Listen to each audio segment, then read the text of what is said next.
Welcome to another RGL cast. My name is Jared. I'm here with TC Mono to bring you guys the Darkest Nights versus GlobalClan Fire. This is RGL Invite 6's Season 13, lower bracket round 3, and as time has gone throughout this week, we've seen team after team eliminated, and today will be no different. One of these teams, since they are both in the lower bracket, will have their final match of the season. They will meet their end tonight.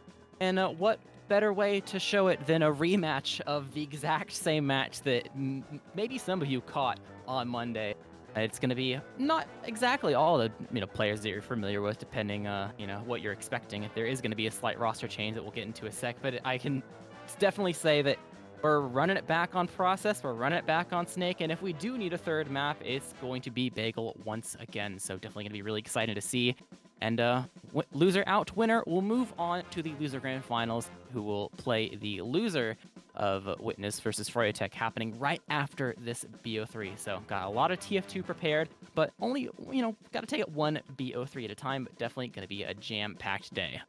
Yes, it is indeed going to be a jam-packed day. We got so much on the way, but, starting with this first game, like you said, it is kind of a mirror match, rematch of that game on Monday. But one thing we were talking about before we went live here is that when you look at the map picks and bans, is that even though it is the same maps being picked here, it has been flipped, the first and second map, Process and Snakewater, because it was GCF who did really well in Snakewater. They've decided to pick it instead, and Darkest Nights have picked Process as well. So kind of gone back and forth due to how they played it the last time. So, but either way, Jared, both of these teams should have very good experience on these maps. Darkest Nights went 5-3 against Froyotech, so they got to be feeling confident the whole way around. GCF as well on Snakewater. They almost took it against Darkest Nights in a 4-3. Super close to getting that one, but we're starting over here on Process. And I guess when you just look at these teams, I don't know if you want to run down the rosters, because presumably, like you said, people have been kind of looking at them for a while. But I guess speaking of rosters, one thing we should note is that on GCF, Weeb Whacker is going to be in for Adverted, at least for the moment. Don't know if that's going to be, continual throughout the day, if they go on forever, if it's just for now because Adverted has something to do because it's a weekend. But for the moment, Weeb Whacker in for Adverted. I guess just looking at the rosters, do you think that's going to affect things a lot, Jared, or do you think it's still going to be pretty similar for GCF? I mean, it kind of depends on the role that you play within your team. I think Averted is, he's been a part of this core that's moved up. Obviously he wasn't there every season. I don't think he was there the previous season when this group played together. I was subbing in for him.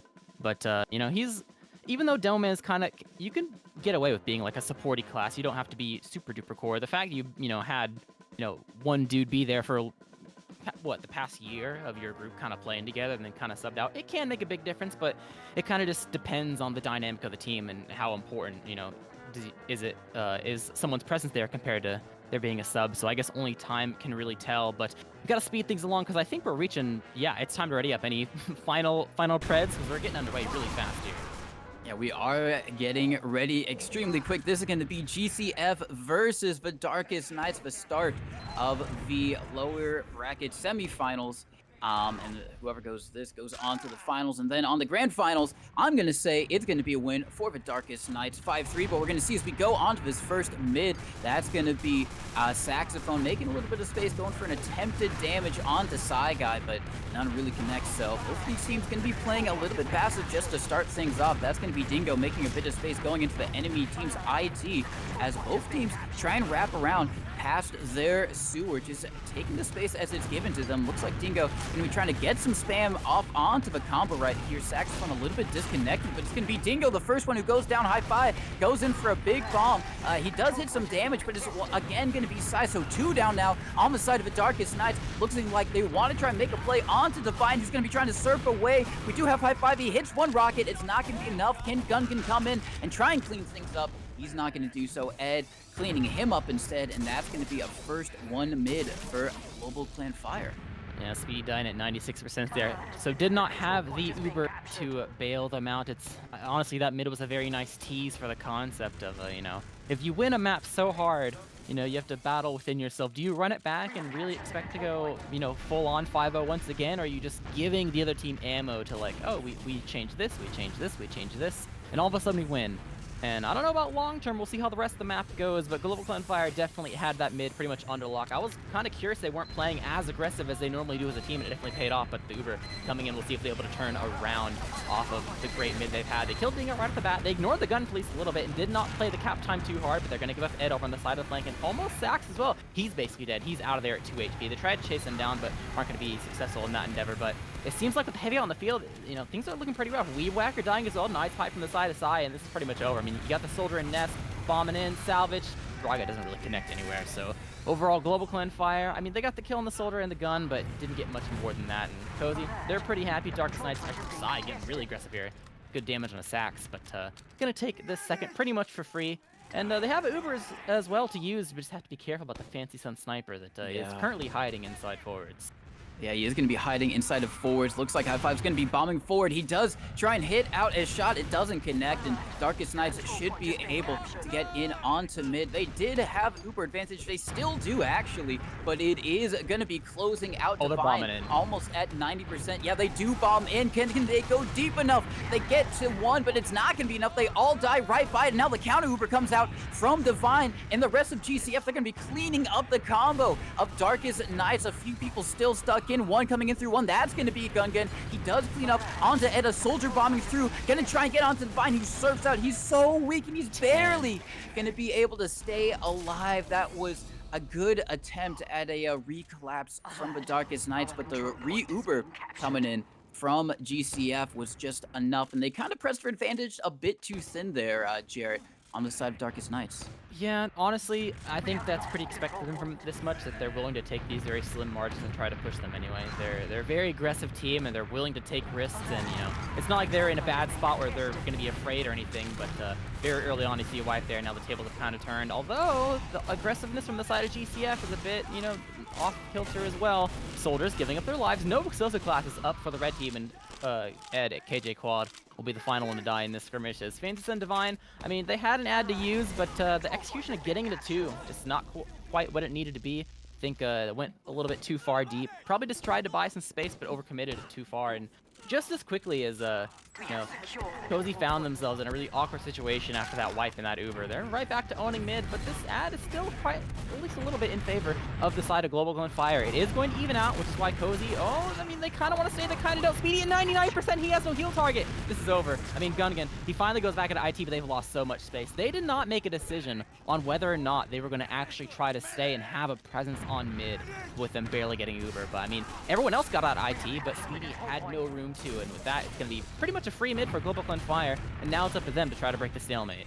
Yeah, they're trying to take a little bit of space early as they can get it, but with Weed Whacker going down fairly low, and that's going to be Dingo trying to go in by Sue. He gets taken down to some nice rockets from Saxophone, so now GCF going to be trying to get some ground here, bombing their soldiers forward, and the Uber is going to come out from both teams, actually. It was Speedy and Darkest Knights who used a bit earlier, and then that is going to be Divine bounced away from his combo scout, luckily into the waiting arms of his soldiers. Now the recollapse. Looks like GCF, they want to try and fight this, at least maybe make it a sack. They do lose one Saxophone bombing in, but he gets deleted as now the soldiers bombing in unison onto one of the scouts. Ed can be taken down, Weed Whacker taken down. It's only once again going to be Divine and Fancy Sun leaving mid, but this time Ubers are even. They might get enough for second. They are stacking it, and they might be able to deny here, Jared. And if they do, know that Darkest Knights are going to be trying to get right in here onto second. Yeah, it's a free second. They're going to take way too much positioning for GlobalClan Fire to really do anything. I think GlobalClan Fire, they tried to initiate. Sax was the lead man, but got air shot by High Five. Didn't really get to go anywhere. It kind of just killed their push. There was no distraction from the work off of no one that was really tying them up that allowed GlobalClan Fire to run forward. And it was kind of just dominoes falling over as they try to retreat after that. But at least they still have their Uber. A quote-unquote sack comes in. Zam was just trying to poke the door and maybe try to force some sort of 1v1, but ultimately will end up dying. But, I mean, this is pretty much his job at this point, considering now the ball is in their court to try to go ahead and break this as they own the opposing teams too. GlobalClan Fire opting to not go ahead and do any sort of sack. I think maybe some people were weak, didn't want to really gun for it. But just going and building up the gun. Fancy is just checking and doesn't see there does indeed see there's a sniper that Zam has respawned on it. Not surprised, Zam has been playing sniper on process for what, like the past week. So we'll see it. Might be able to see an SBS here soon enough.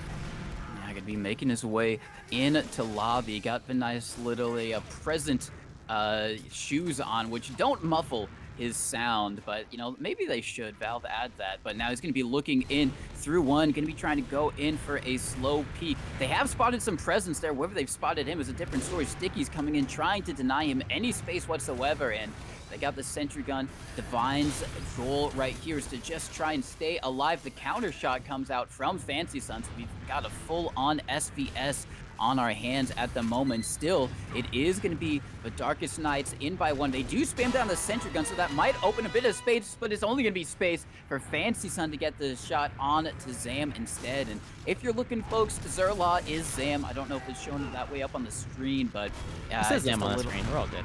Okay, cool. All right. Well, that is going to be Saxophone. He's just going for a counter sack. He is going to be taken down. Gungan as well is going to be taken down as he tries to bomb in. High five. So getting a bit antsy on the side of Darkest Knights. They do lose two. Still definitely holdable, but an opportunity for Fancy Sun to go through a shot through one. He had an opportunity down the side, but he's not going to get it as now the reinforcements from Darkest Knights are here to lock down that door. Yeah, Darkest Knights, they've been poking and prodding. They haven't been completely unsuccessful, but it's not really enough to actually get something really going. Like they're one mans and two mans and the sniper sight lines. I mean, they're doing at least a little bit of damage, but you know, you definitely need much more than this when the clock is where it's at right now. Only got what, a handful of more attempts to really do anything. Fancy Sun once again checking to see if there's any off classes. Walks back to sniper, hits a headshot over to one, and they're really trying to use one as they were to spam down this gun. I'm kind of surprised that there's no lobby presence, but the bomb comes in for Zach. Finds an off timing, but immediately melts. Only a little bit of damage on the Speedy, but the door, it's opening. Fancy Sun peeking the shutter. Sticky it off on both ends of it, but will not connect the shot there. So overall, 1-for-1 trade. And Cozy, it's only a matter of time before they eventually just say screw it and go for some sort of Uber exchange here. At least go for an alternative door. And they're doing that now, but Dingo giving up his life for it. Speedy so low. Yeah, he's 21 HP and regenning. He's getting an IT pack. That full resets for a long while. And more time off the clock. GlobalClan Fire definitely happy with that. I mean, they're peeking a little bit, and that's a nice shot on the side. No demo, man. Fancy just walking out here. Same piece said for Weed Whacker. And yeah, the fact that their entire team followed Speedy, well, not the entire team, but a large portion of the team followed Speedy inside IT. They cut themselves off of any positioning to walk back in, really, without just going for an exchange. It was Demo Man dead. No, screw it. So back to mid they go. And time reset. Sai, not quite there yet. Respawning. GlobalClan Fire trying to push off this. Gotta be careful though. Gotta play it right. Yep, Sniper is still a thorn in their side, but Sai will be arriving shortly, and the window opportunity pretty much gone. So defensive Sniper for GlobalClan Fire as Darkest Knights. Back to the drawing board, but this time on a different point. Gotta be mindful of the stickies that are set up on sewer by the side of Weed Whacker, but got, you know, time reset, got more time to try to work things out, and maybe with a gun not being in the equation, it'll be a bit different, but the sniper is still in the field. Yeah, that sniper, you know, just one shot, one errant shot on to Speedy can cause a world of hurt for the Darkest Knights. And one thing that they do have, like you said, is that there is one less scout on the field. And we do see the bomb. He does hit some damage, but luckily Weed Whacker and Ed are going to be able to find both soldiers down on the side of the Darkest Knights. And instantly we see GCF trying to initiate with their own. Saxophone goes down, and he's not going to be able to find much with it. But Speedy does use Uber, recognizing that GCF were kind of close there by the choke. They should be able to get the sniper, but can they get anything else? That's going to be a lone scout. Gungan trying to juke and dodge around. He does stay alive for a little bit, but he's not going to be able to find anything else. And more importantly, Jarrett, Divine still has 100%. They can wait for Fancy Sun if they want, or they can barrel right in here. Looks like they're just going to be healing up by choke, getting the people all nice and buffed up, and now they're going to be walking their way in. Going to be trying to force Darkest Knights out as the soldiers bomb through. They hit a lot of damage, especially on the Weed Whacker, but they are going to trade out. Wonder is taken down here, but that's still going to be a favorable trade right now. Yeah, for GCF. Weed Whacker, he goes down super low, and he's going to get balled up as a Darkest Knight's going to try and do everything he possibly can. Some good damage out.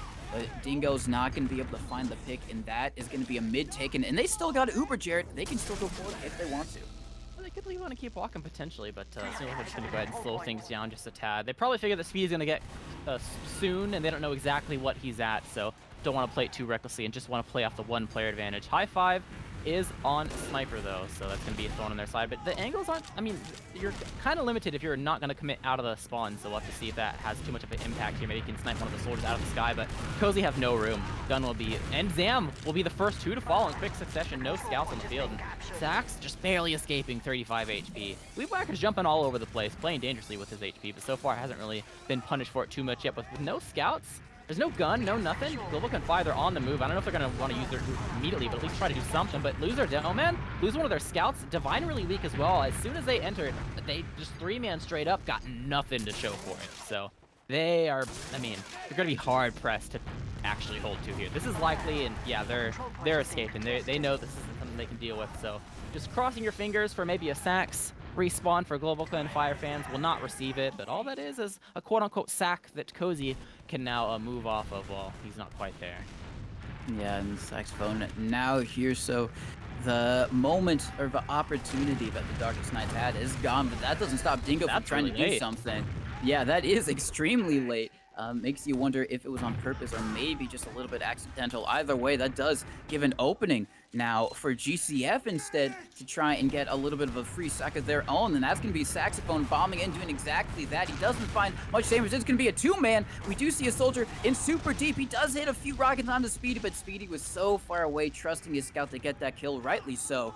Gungan cleans them up, and now, with both soldiers down, still definitely holdable for the side of GCF, but Darkest Knights have an opportunity. We have High Five over by IT. Zam going to be making his way in with the help of High Five, doing a bit of damage onto Divine, and he has to use there, recognizing there's a lot of players around him. They are going to be able to pick off both of those players for it, so a flank down on the side of Darkest Knights, but Speedy, nice and alive, and you gotta expect Darkest Knights to try and do something with this Uber ad, but immediately, Jared, we see some players trying to get in behind. Saxophone has drawn Gungan all the way back into lobby, and looks like GCF are gonna try and take a little bit of space here, maybe force Darkest Knights. The trap!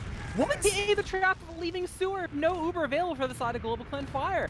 Side is keeping a hold onto it the entire time and making sure that's going to be able to seal the deal there. So the script is kind of flipped, and you know, back and forth we go. Speedy 100% approaching the choke with the team. They're trying to make at least a little bit of space. GlobalClan Fire, they have a decent presence even though they don't have the heal, so Cozy just has to whittle them away really, really slowly, but not going to lose anyone from the side of GlobalClan Fire, recognizing the situation they're in, but might see another bomb here. Yep, Sive, he's just in. They're already at one, though. Might be able to catch some people in lobby. There's three of them there, but no dice. Sometimes that's the way of the road when you do these bombs into two, and they're very prepared for it. And GlobalClan Fire, I think they've caught on that teams on that have Psy on it, there's a high likelihood that you're going to see these bombs that come in with these super advantages. So they're playing safe, especially because they played this team in general so much. So it makes sense that we're only a couple situations into there, and you can kind of see them start to pull out some of the hard counters. But we'll see how things progresses now. Divine nearing his full Uber percentage, going through lower, popping straight through, trying to catch them in the choke. Might be able to catch Dingo and IT, or maybe even Zam, who's tried to find a way in a Weedwhacker, will be unsuccessful, but only giving up one could be worse. GlobalClan Fire at least content that it's going to be hard for them to really contest immediately. Do have this Uber coming up as we're entering a bit of a leapfrog scenario, trading back and forth, and eventually one of these teams is going to screw up in a major way, but the question is which one will it be? Ooh, and Darkest Knights are going to be trying to make their way forward. They do now finally have that Uber, and ideally they would like to not have to use it here, so if they could go quick, they could get it on to last, but they are taking a little bit of time here trying to take this point for free. GCF doing a really great job kind of denying them, and now they have given it up. Darkest Knights didn't have to use there, but Divine already at 80%. They could still go, but they would have to be moving extremely quickly. They are making their way into lobby. They are going to pressure this probably just a little bit, but with Ed now up on Sniper, that just makes it that much more risky to commit here and not use your Uber immediately. And without kind of realizing if they still had Ad, looks like they're opted to just slow it down, make it an even situation. We do see the Soldier Bomb now from Dingo just jumping around, and he does get one for it, quite spectacularly so. Saxophone, the unlucky victim there, but you know, with one down on each side, I think we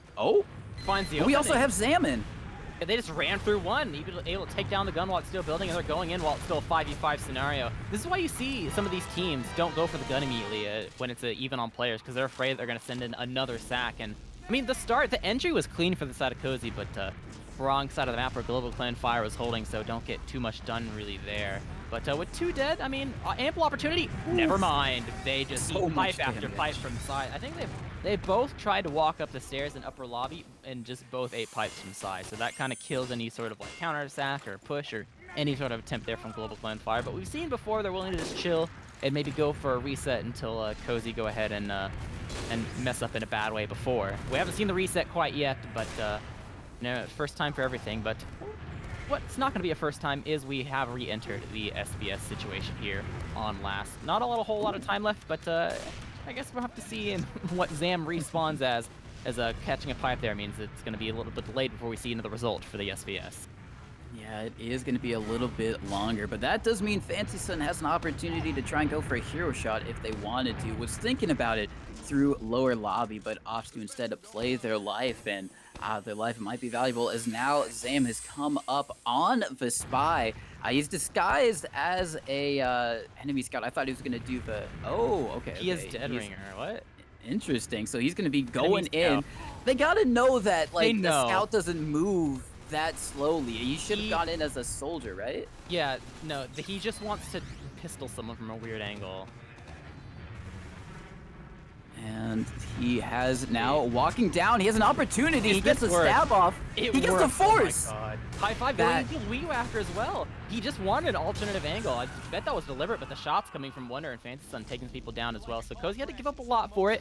It's not often you see someone that, well, okay, maybe it was genuinely a mistake. You've seen it before, but I'm giving him the benefit of the doubt and saying that he just wanted to, like, come from a different angle, you know? And that's why he like, just went Dead Ringer to get in real quick. But either way, works out. Had to give up a lot for it, but GCF didn't have enough of a tank to really punish him, try to get a force on his speed or anything, because they didn't just get the force, they got a couple kills as well, which kind of nets you that safety net of making sure that you can just wait for your respawners. So Cozy in a pretty good spot, but we've seen time and time again that just because you have Uber Ad on last in other matches doesn't mean it's going to necessarily be a round conversion. So we'll see what they're able to do with this. Immediately going towards the gun, taking down pretty quickly. No scout towards the point quite yet. They're rotating over to the left-hand side. The Heavy had to switch off, unable to really get out of the shutter because we just trapped out. But Divine going to fall, so no heals or arrows available for the side of GlobalClan Fire. But Cozy, they gave up so much. I mean, they didn't play cap time that heavy. They rotated over to this left-hand side to try to lock him out. They locked him out, sure, but then they just rotated over towards the right, eventually got out anyway. Probably at least a little bit of cap time was probably the answer there. But GlobalClan Fire, they're definitely happy with how things happened, even though they lost Divine. With Side dead, I mean, Cozy, they're trying to refight this, but the timing, okay, that's really good, getting Weed Whacker. He was a bit more aggressive than everyone else, so no Doman on the field for either team. Oh, nice rocket. Forward. The rest of Cozy are still rolling out. They're playing with barely a team here, just barely arriving right now, but everyone on GCF, they're so scattered, it doesn't matter. Divine just dies. I'm like so confused while I'm calling this out because like, okay, GCF should like hypothetically kind of win this still just because like it's taken forever for Cozy to get everywhere, but they didn't play together. They're so separated, and now Cozy just drawing into the last through 5. Zach gonna fall to fall damage, help from Gungan as well. They're going towards the point. So much damage to their side. Wonder gonna fall. Wee Whacker, no man's land. There's not enough in the tank for side of GlobalClan Fire. And what I should have thought been a pretty easy push out from GlobalClan Fire, they played way too aggressively, way too segmented. Out on 2, and Cozy just wins even with the respawner disad. There are people that were still on mid not participating, and Cozy still finds a way to power through to take the first round. Yeah, and you know, it's kind of something that we've seen a lot is that when you do win that round, it's not because it's a great last push, it's because it's a great second fight that just turns into a last round going your way. So we are to see if maybe one of these teams can figure things out with these last pushes, but we are on the second mid. It was Darkest Nights who were able to take that first round, but it was GCF who were able to take the first mid. Let's see if they can do it again as the Soldiers getting some good spam damage off onto the combo of Cozy. I think a ball has connected onto one of the players, so that tick damage is going to be annoying for them to deal with, but we do see a scout kind of committing onto the demo. Yes, Wonder is in. He's going massive with the help of Saxophone. Going to be taking down High Five, Speedy, and Gunkin, all falling. So no medic, no heals to be distributed to be super weak. Darkest Nights players, Dingo is going to be trying to leave through sewer. That's not going to happen. Wonder taking down Psy Guy. The last one alive is going to be Zam. Looks like he's going to try and make for a play onto Divine if he possibly can do so, but he's at like 1 hit point. He's going to be shot down by Ed. And yet again, Jared, it is a 1 mid from a GlobalClan Fire, but we can have to see if they're going to be able to convert this into a 1 round. Yeah, if you remember, the first mid of the game was won by GlobalClan Fire, definitely turning things around after, well, actually, I don't remember how many mids they won in the game they lost, but it was a very clean sweep. So at least they're, you really don't have the first round on the board. They're definitely showing some promise compared to Monday, but we'll see how that continues. As teams can still alter the way they're playing in the middle of the match. Got some tack positives to come out, I'm sure, as well, but Uber, first hand, going towards the gun. Oh, Ed running on top of the sticky. He's unable to clear him properly, I suppose, or maybe was expecting more of the Uber, but immediately falling. Fancy's the only one that can play cap time, and he's the second one to die. This huge execution error from the side of GlobalClan Fire. I mean, Sax on the point, not gonna matter. No one dying on the side of the Darkest Nights. They're already getting cap time just barely from the side of Dingo here. They're maybe gonna, yeah, they're gonna lock out 2 explosive class spawns here. It's just Ed in forwards. It could maybe do anything at all, but with only 4 left alive here for GlobalClan Fire, they're not gonna have a hard time for the side of Cozy to lock this sniper out as long as they do their due diligence. So, yeah, bombing forward, pressuring out, nice headshot. High five, surviving with 11 HP. But yeah, back spawn, Ed back on scout again, and small ad, are they just going to send it through choke again? Maybe, maybe not. I wouldn't be too surprised, but obviously we can see this is not a good idea, but it looks like, oh, they're doing it. They're in, but Divine, 98% he already has. Sai, he's jumping out. Dingo going to be the first to fall. They've used their Uber as a countermeasure, trying to chase down Gungan and lower IT. Some other players there as well, but oh, not quite enough shots hitting Gungan. Able to escape and only losing Dingo for a haphazard ad-turned exchange. It could have gone way worse, but still technically a room for GlobalClan Fire to start a dry push here if they can execute this properly. Looking like they want to try and do that. One of the soldiers bombing within, trying to see how forward GCF actually were. It looks like GlobalClan Fire opting to be a little bit passive here and not commit. Maybe just happy to not be forced all the way back to their last and keep control of their second. Yeah, it was a very small ad for the side of a Darkest Nights there. Maybe they didn't realize. I think it was because there was a soldier able to help escort Divine out that allowed them to get that Uber so quickly. But now we are seeing, yeah, Darkest Nights going to be trying to pressure in. A soldier bombing in super deep. Going to be hitting some nice rockets onto Divine. He does surf up to safety, and that's going to be 2 players down on Cozy. Zam and Dingo going in deep there to try and get onto Divine. Going to be able to stay alive here. Now GlobalClan Fire can try and redo and pressure in onto mid. Looking like we do see a soldier Saxophone going to be making his way in through IT. He is going to be able to get behind, so going to cause a little bit of a distraction there, but there's already 2 people trying to chase him in sewer. He's going to have to win a miraculous 1v2 if he wants to get something for his team here. That's not going to happen. So basically nothing lost, nothing gained. Just going to be the counter stack for GCF, but now opportunity for Darkest Nights to try again. We do see this time it's going to be High Five kind of getting in behind. He jumps back over to IT, but the pressure is just in. They're getting a lot of open ground if they want to try and take it, but really great focus fire. Wonder going to be able to take down Zam, and yet again that's going to be the kind of dry pusher sack attempt called off from Cozy after they lose one, and we're kind of just in a little bit of ISAC, USAC territory right now. Bomb in, damage on the Swede, not quite enough to seal the deal though. Just taking turns really as time ticks down off the clock, just making attempts back to back, but not really finding exactly what they need. Some like on accident, you know, stuff happens sometimes. One of Sax, he got body blocked. I think High Five did a fake and then like landed exactly where Dingo was, so they both took the same damage in IT. So a little bit of misluck, and all that's leading is we might end our first mid reset if things aren't too careful here. But Ed getting really low. It's fine for now. Hit an arrow. Dingo tried to get in through upper IT, but did a lot of damage himself, so not going to be able to jump in or anything. High Five is still fine though, just kind of standing by at the choke waiting for an opportunity, but so far nothing's really going to come for this. I think Cozy have predominantly gone sewer a lot. I'm kind of surprised, and they might be going towards IT actually now. I was going to say kind of surprised they haven't really tried to go that route quite yet, but their speed is kind of over there, so they might be doing it now.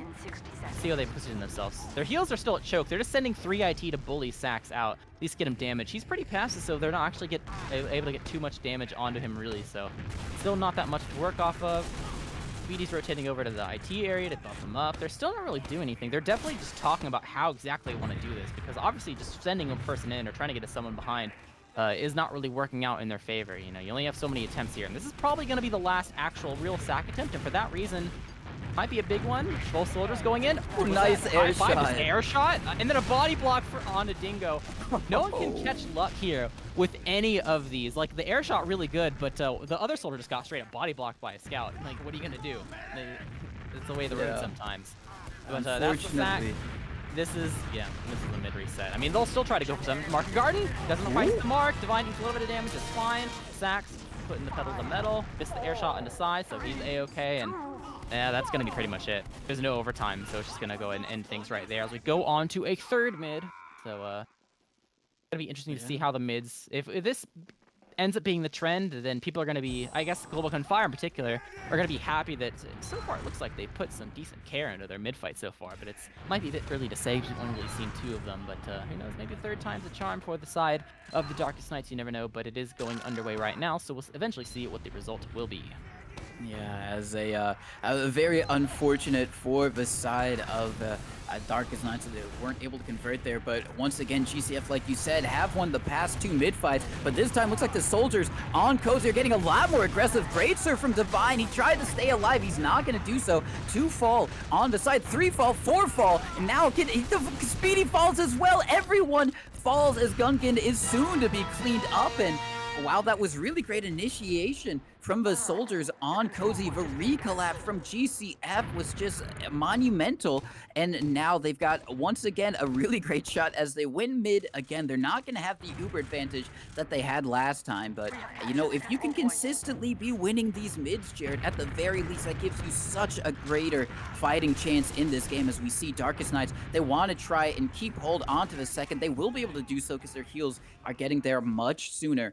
But still, really great stuff from GCF there to just kind of equalize things out as we head in again to another mid to second stalemate. I'm surprised, Jared, that we didn't see any sniper from the Darkest Nights there. Zam opting not to go for it, but we're gonna have to see if GCF can maybe execute things a little bit cleaner. As now it's their turn to try and pressure, but with Weeb Whacker going down, that's gonna put a stop to things almost immediately. And you gotta expect the Darkest Nights to try and at least go for a counter sack of their own here.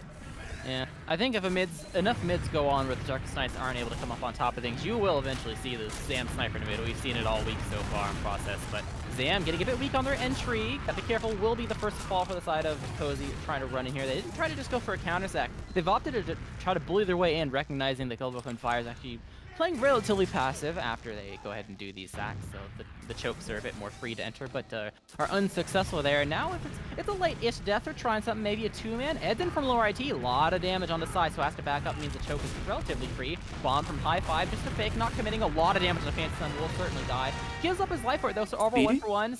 Sax went in. Doesn't really get too much. I mean, Speedy's a little weak, but nothing the little pill won't... Actually, he's not even going to take. He's just rage ending up, so with 2 picks, I mean, Gungan, his HP going down to the slow things, but Dingo bombing in. Doesn't really get too deep. I mean, pushes him back at least a little bit. They're still trying to just buy so much room here, but not really able to execute properly. They're just saying, like, hey, we know these chokes aren't getting really held that well because, you know, Divine's playing kind of far back, so Weeb Whacker can't get healed. So they're just really bringing in their whole team, but it's not working out. Speedy, pencil surf, does indeed have to pop. Not good enough of a surf to, you know, you don't want to risk dropping there. So finally, we will see a successful force after who knows how long it's been in this stalemate scenario. But we'll see what Divine's able to do with this Uber with their team as they're entering towards sewer, poking around a bit. Cozy still, they're showing face on too. They have both their soldiers ready and available to bomb if enough damage comes through. Weeb Whacker, very, very weak. These an arrow very badly. We'll finally get it, but you know, we'll see how things go from here. They're creeping their way up. A lot of damage on the Ed. They're still trying to maintain high ground with Gungan. Yeah, he ate too much, has to back up, and that's going to be all she wrote. They bought a lot of time, but now there's no gun, and GCF are just ready to roll. They're already at 3 and 4. They're zooming through. Ooh. Yeah, they are already in. We are going to see the demo Weeb Whacker bombing in some bit of early cap time now as everyone tries to rotate out of spawn from the side of Cozy. That's going to be Gungan actually taking down the demo, so a lot less firepower, and they just get mulched over by 1 and 2. The flank Ed now going to be the last one up. Saxophone is going to be able to keep Divine up and alive. Actually, no, Saxophone going to be hiding over by spawn. How did they not spot him? That's insane. Oh, there you go. That's insane. Oh my god, Saxophone. I mean, he did die regardless, but he should not have stayed alive as long as he did. Good job on Divine to stay alive and get back to the rest of his team, but yet again, another failed last push from one of these teams, and we are in continuous overtime at the moment, so it's only going to be one more round from the Darkest Knights to win this first map, and two more from GCF if they want to take this first map. So definitely still Oh, doable. there See, goes Sai. Oh my god, he's oh, just in. Drinks Fancy Sun low. Is he gonna hit the shot though? He does not. So they immediately lose two explosive classes. They did so much damage, but I think if you didn't believe me when I said the level of aggression that one, Cozy can do, and two, the Psy bombs when they have Uberad, that was like the most exaggerated example of what this team is willing to do. Especially with the risk-taking, and you can see the risk-taking did not really work out in their favor with no explosive classes except for Dingo to hold this. GlobalClan Fire, they likely are not even willing or wanting to use this Uber here. Ed keeping him at the bay as well, so you can't play passive, but you can't play aggressive either. High Five tries to do something at the last second, but will not quite find what he is looking for. And yeah, leave Sniper to cap, go to last. No one from Cozy trying to block. They potentially had that opportunity, especially because there's no one on last to like build up a gun or anything. But this Uber comes out, trying to find at least any frag at all since they can't corner cap this. They will find Psy, which is huge. Speedy dying as well means no Uber or heals to bail them out. Over on this left-hand side, this heavy is going to resup, so, you know, being a little bit of a damage soak, but immediately dying to Ed. Coming through, getting the headshot onto him. That's a good way to kill a heavy. Bomb from High Five, trying to salvage, getting the kills. Oh, 2-1. High Five? Fancy Sun and Saxophone on top of each other. It's only two left alive. The small things, the little things. You're winning that, but you have two teammates on top of each other in the middle of a bomb, and all of a sudden everything goes awry. That's a full wipe. Wonder's the last one left alive, but I'm pretty sure he was just rolling out. I mean, maybe he wasn't. Maybe I'm misremembering. But either way, that's almost a near wipe if it's not a full. And with Weeback and Divine, the last two people dying, I mean, you're not going to be able to lock out their spawns, I don't think. Oh, no, you do lock out their spawns. They're not even there, so that's even worse. That's...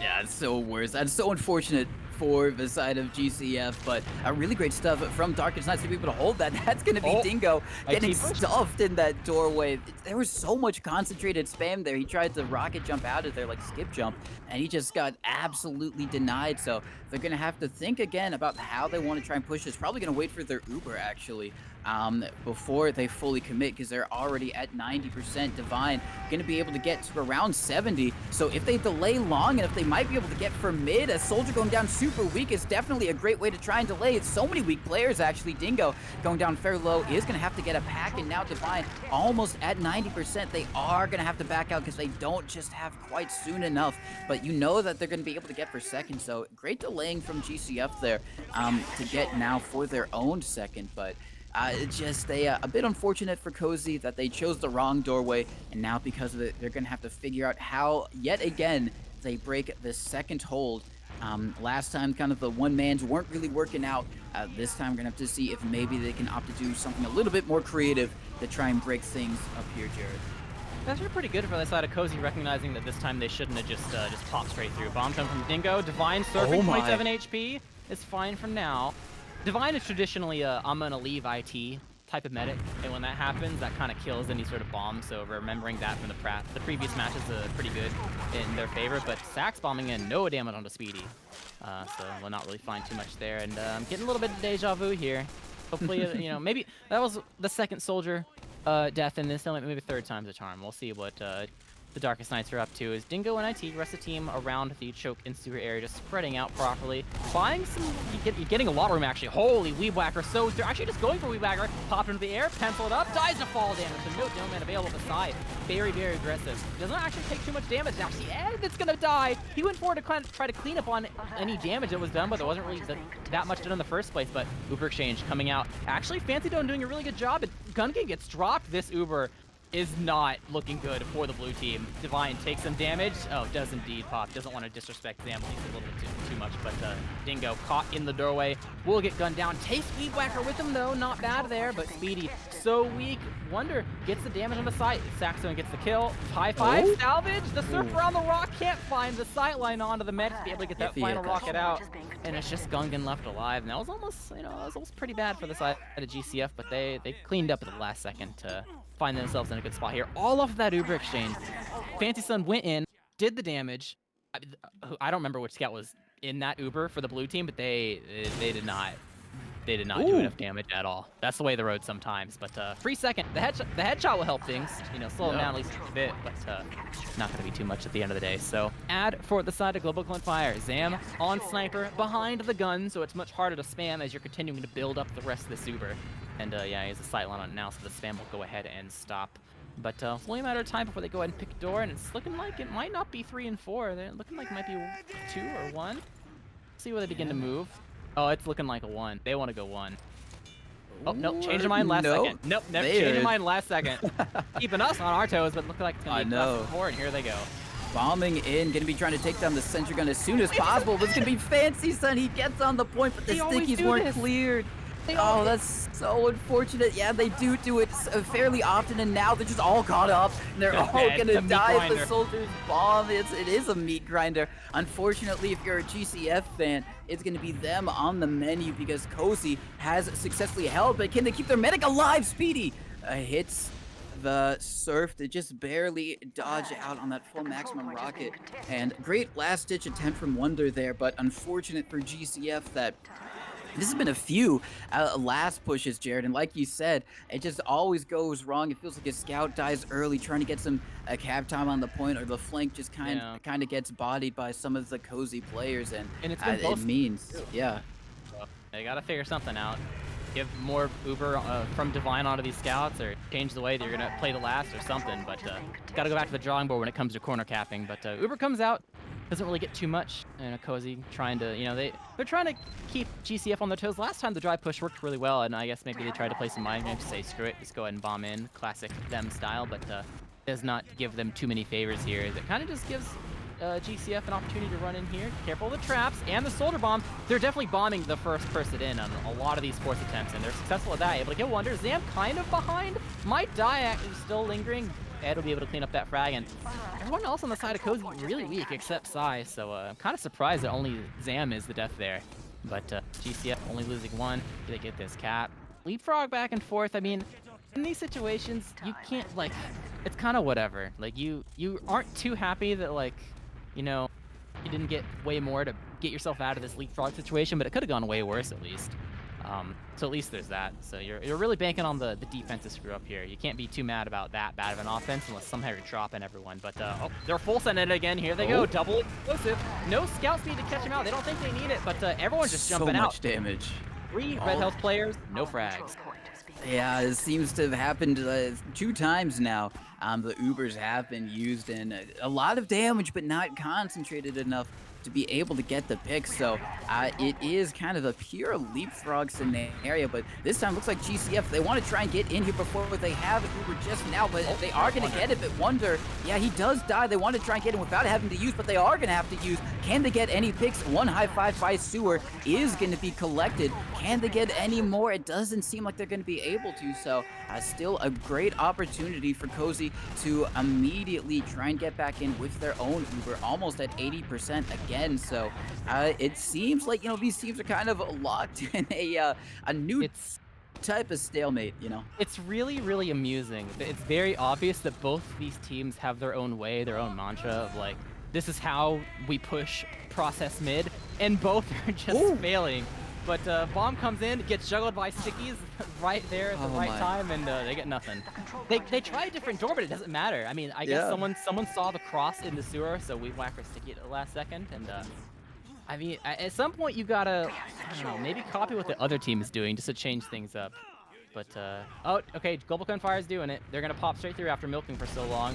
Bomb in, Weave Whacker. He's in pretty deep, down to the side. Juggle, this could be what they need. They might be able to get 3 here. First Dingo goes down, they get side, they get high five as well. Okay, they listened to me. Well, didn't actually listen to me, but you know, eventually you gotta change things up, and GlobalClan Fire first one to do it, completely opposite of how they've been trying to enter mid. They've always played it slow and methodical. Wonder makes space, Wonder gets bombed, dies. Person bombing him dies, sure, 1-for-1 trade, so Uber doesn't need to get forced. Finally switch things up, but go for the bomb that, I mean, Cozy is doing it, but Cozy aren't defending the way that GlobalClan Fire does. I mean, Zam in behind. I didn't even notice Zam behind. Where was he? I guess he'll eventually fight this 2v1. Sax is a bit weak, so it's going to be slow to it, but Ed doesn't even need it. Oh my god, Chad 1v1 there. And Wonder's in a funny spot. Wonder knows they have disad, he's just hiding by 2, or above it, to be more specific. But with the Zam death, it doesn't look like Cozy is wanting to push. So, Wonder's little spot just gonna be a bit of a show-offy preventative measure as Zam respawns Sniper. Gungan's been on Engineer this whole time, and Divine finally reaching Uber. Some time shaved off the clock, but not too much. Gotta be careful of the stickies that are still living inside lobby, and that is their sack. Oh. Sacks can't even sack because he can't get through lobby all the way. The spam is a bit too intense, so bit of a reset there. Sniper, though, from Zam. He's going to be posted up by one. The shutter door is peaked. He has an opportunity to get a shot off on to the demo Weeb Whacker in the sightlines for a moment there, but is not going to be able to find the shot. So they know, at least GCF, that they do have to deal with a defensive sniper as they work their way into lobby. So hopefully Divine plays accordingly, doesn't go into sightlines and give too easy of a shot for Zam here, but they are going to have to try and make something work and take a bit of space as they are the ones trying to push in here. Wonder is going to be the one to fall, not really finding much of anything with that one. So yet again, Zam going to be posted up by one. The shutter door does open. A few players in the sightlines. Is going to be Ed, however, taken down, and Scout and Soldier down. Now we do see a big saxophone bomb. This time going to be able to get onto Zam. Oh! No demo man, no stickies. They're kind of just walking in. They have player advantage too. Wonder Sniper could be a thorn in their side depending on the sights he's able to see, but oh, that's a side indeed. Oh my god, that's the best one you could get. He's another one on high five. High five can't win bomb. Sai barely gets the cap, barely escaping. For now, he's okay, but man. The play from Wonder there decided, you know, I'm coming up Sniper, it's fine. And gets the shot he definitely needs. So no Uber available or heals for the side of Cozy right now. I mean, GCF can't quite push yet. Missing 2 players. Got to get this recap. So it's going to be a bit. It's going to give room for Cozy to go ahead and build up something here. They're going for the double defense strat. No sniper and not as much mobility to try to get to the point very quickly. It's all going to be on the soldiers to really jump it and block it. But if any last push has been, you know, been kind of showing GCF, they might just die to stickies. So we'll see how this goes. There they are going to be going in here. Hopefully this time they are going to be able to convert. Last time they haven't been able to. They do take down the sentry gun. They lose Weeb Whacker, but they are going to take down Dingo. They might get another, so 2 for 1. That is your demo down, however. An opportunity for maybe Wonder to just ring out some shots. If he connects them, this is still definitely doable. He does hit a nice headshot onto the demo. Gonna be trying to play the cap time now that there's no stickies on it. Gets a lot of cap time. Fancy Sun is gonna go down, trade down with Speedy. So much damage, however, onto Divine. He is going to have to back up, and the chase is on. Zam gonna get onto Wonder. Divine is going to be able to just barely stay alive here. He went down fairly low, but with the help of the respawning saxophone and Weeb Whacker, they're going to meet him up by choke. But Speedy down in that fight, meaning that it is still going to be uber advantage for GlobalClan Fire. And if they go quick enough, Jared, they might be able to get in here before all the cap time has disappeared from the point. Definitely salvage that situation for him, and it's definitely going to make things a bit easier to try to keep control of this game. Uber finally arrived, maybe a different door, finally through one. Is it going to be pop through or milk through? Yeah, pop through. Guns on that side as well, so immediately taking it down. There's a sandwich next to the gun left there for them, I guess. I guess Zam kind of left it there for someone else. It's so much cap time. Weeb Whacker once again dying, but the cap time is so immense with the heavies out in the field. Just mowing them down. There's 2 soldiers up in nest, but Sax last fragger left alive, not going to be able to find too much, and that's honestly the best push that the GCF have done so far, but that's not really saying much, unfortunately, for GCF fans. So back to the drawing board they go, respawning up. Both soldiers going to get denied here. Cozy, this is going to be pretty much a free mid. No funny business except for sticky traps, really, and they're kind of just haphazardly set up last minute, so not going to be too much of a challenge here, really, as long as they're on their toes. And Dingo, really weak, dropped to 2 HP. That's one more they need. Getting Wonder on the tail end of things, pretty huge for them as well, and it might mean they might not want to bomb in. They might take this greedy with this ad. Want the soldier to bomb you. Do they care? They definitely do. They're not just full send it at this time. They've recognized they're changing up their game a little bit and being greedy about it, which is definitely the better play. And after that Wonder pick, yeah, that's not just a free mid. That's a free second as well. They could honestly keep going. They have a scout to leave one in cap. They're already by 4. It looks like they're ready to just pop straight in. Yeah, they are going to be going in here, taking down the sentry gun very early, displacing the sticky. So much time on the cap point. Going to be reflashed, and that is going to be the round and the game for the Darkest Nights. 2-0, but what a back and forth game it was. Just one misstep from GlobalClan Fire let them all the way back to their last, and it was Cozy who were able to walk away with that first map victory on Process. Not the same type of victory that they had on Monday night. I think that was a bit more dominant in their favor. So, a little bit of hope there for Global Clan Fire, but still, to lose it with it being as close as it was, Jarrett, that's got to sting a little. It's one of those games you just kick yourself over the last pushes.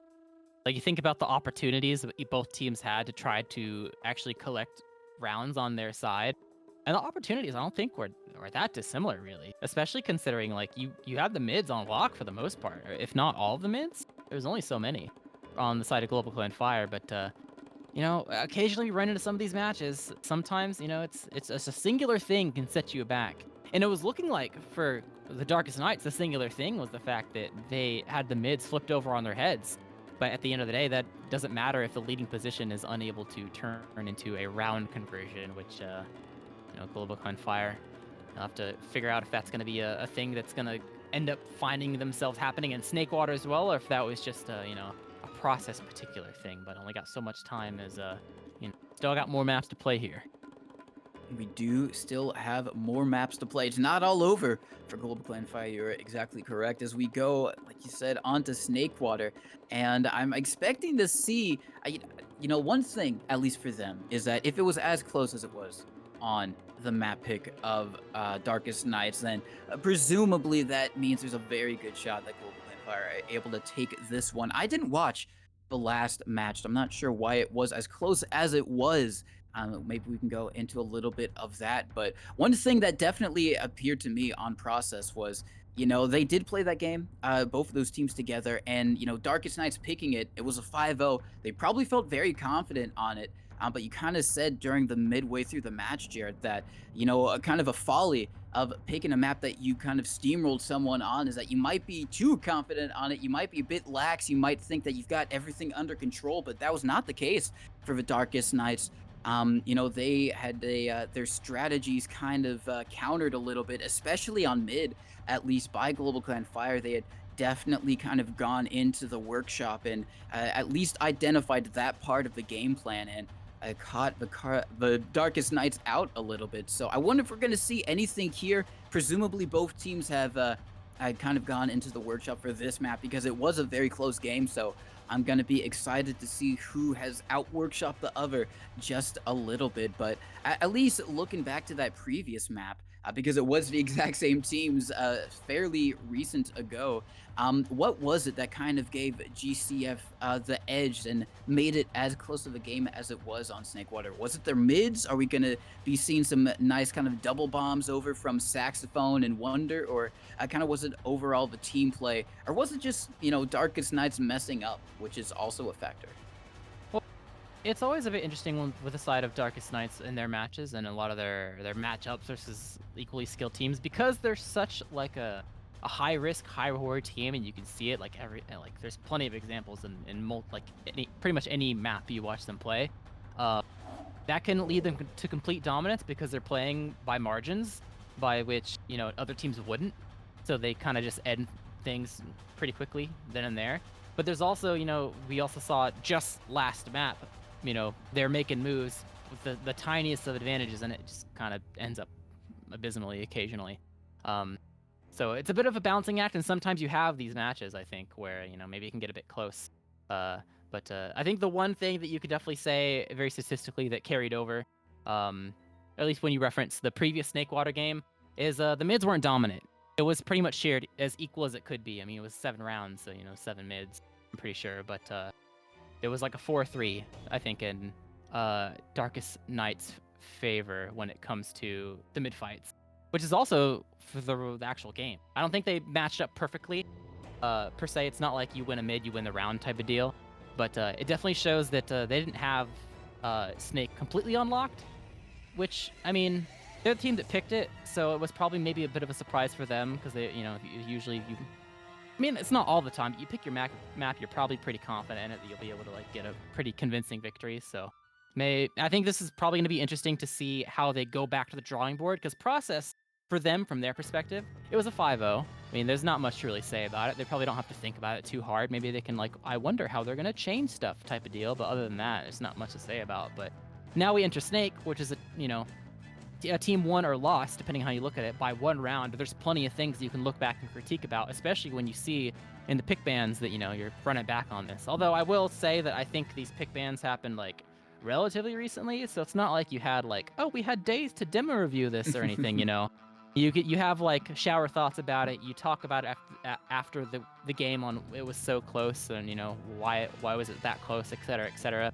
So maybe there's a thing here and there, but at least it's much more than they probably needed to think about on process. So it makes me kind of curious if they'll come away with this in a much more convincing fashion compared to last time, or was that just the beginning of GlobalClan Fire kind of having their Snakewater resurgence? I know in the past, this group of GlobalClan Fire, they weren't a Snakewater favored team. They weren't necessarily bad at it, but they definitely were not like a, yeah, let's play this map. So seeing them pick it is definitely like a lot of confidence that whatever brought them the rounds previously isn't some sort of fluke and that they can replicate it and do even better than the previous time. So I'm not really sure where to put my preds, but I think kind of feel like considering what we just saw in process and what Snakewater last in particular shows us for some teams, I expect probably another game that does not go to 5.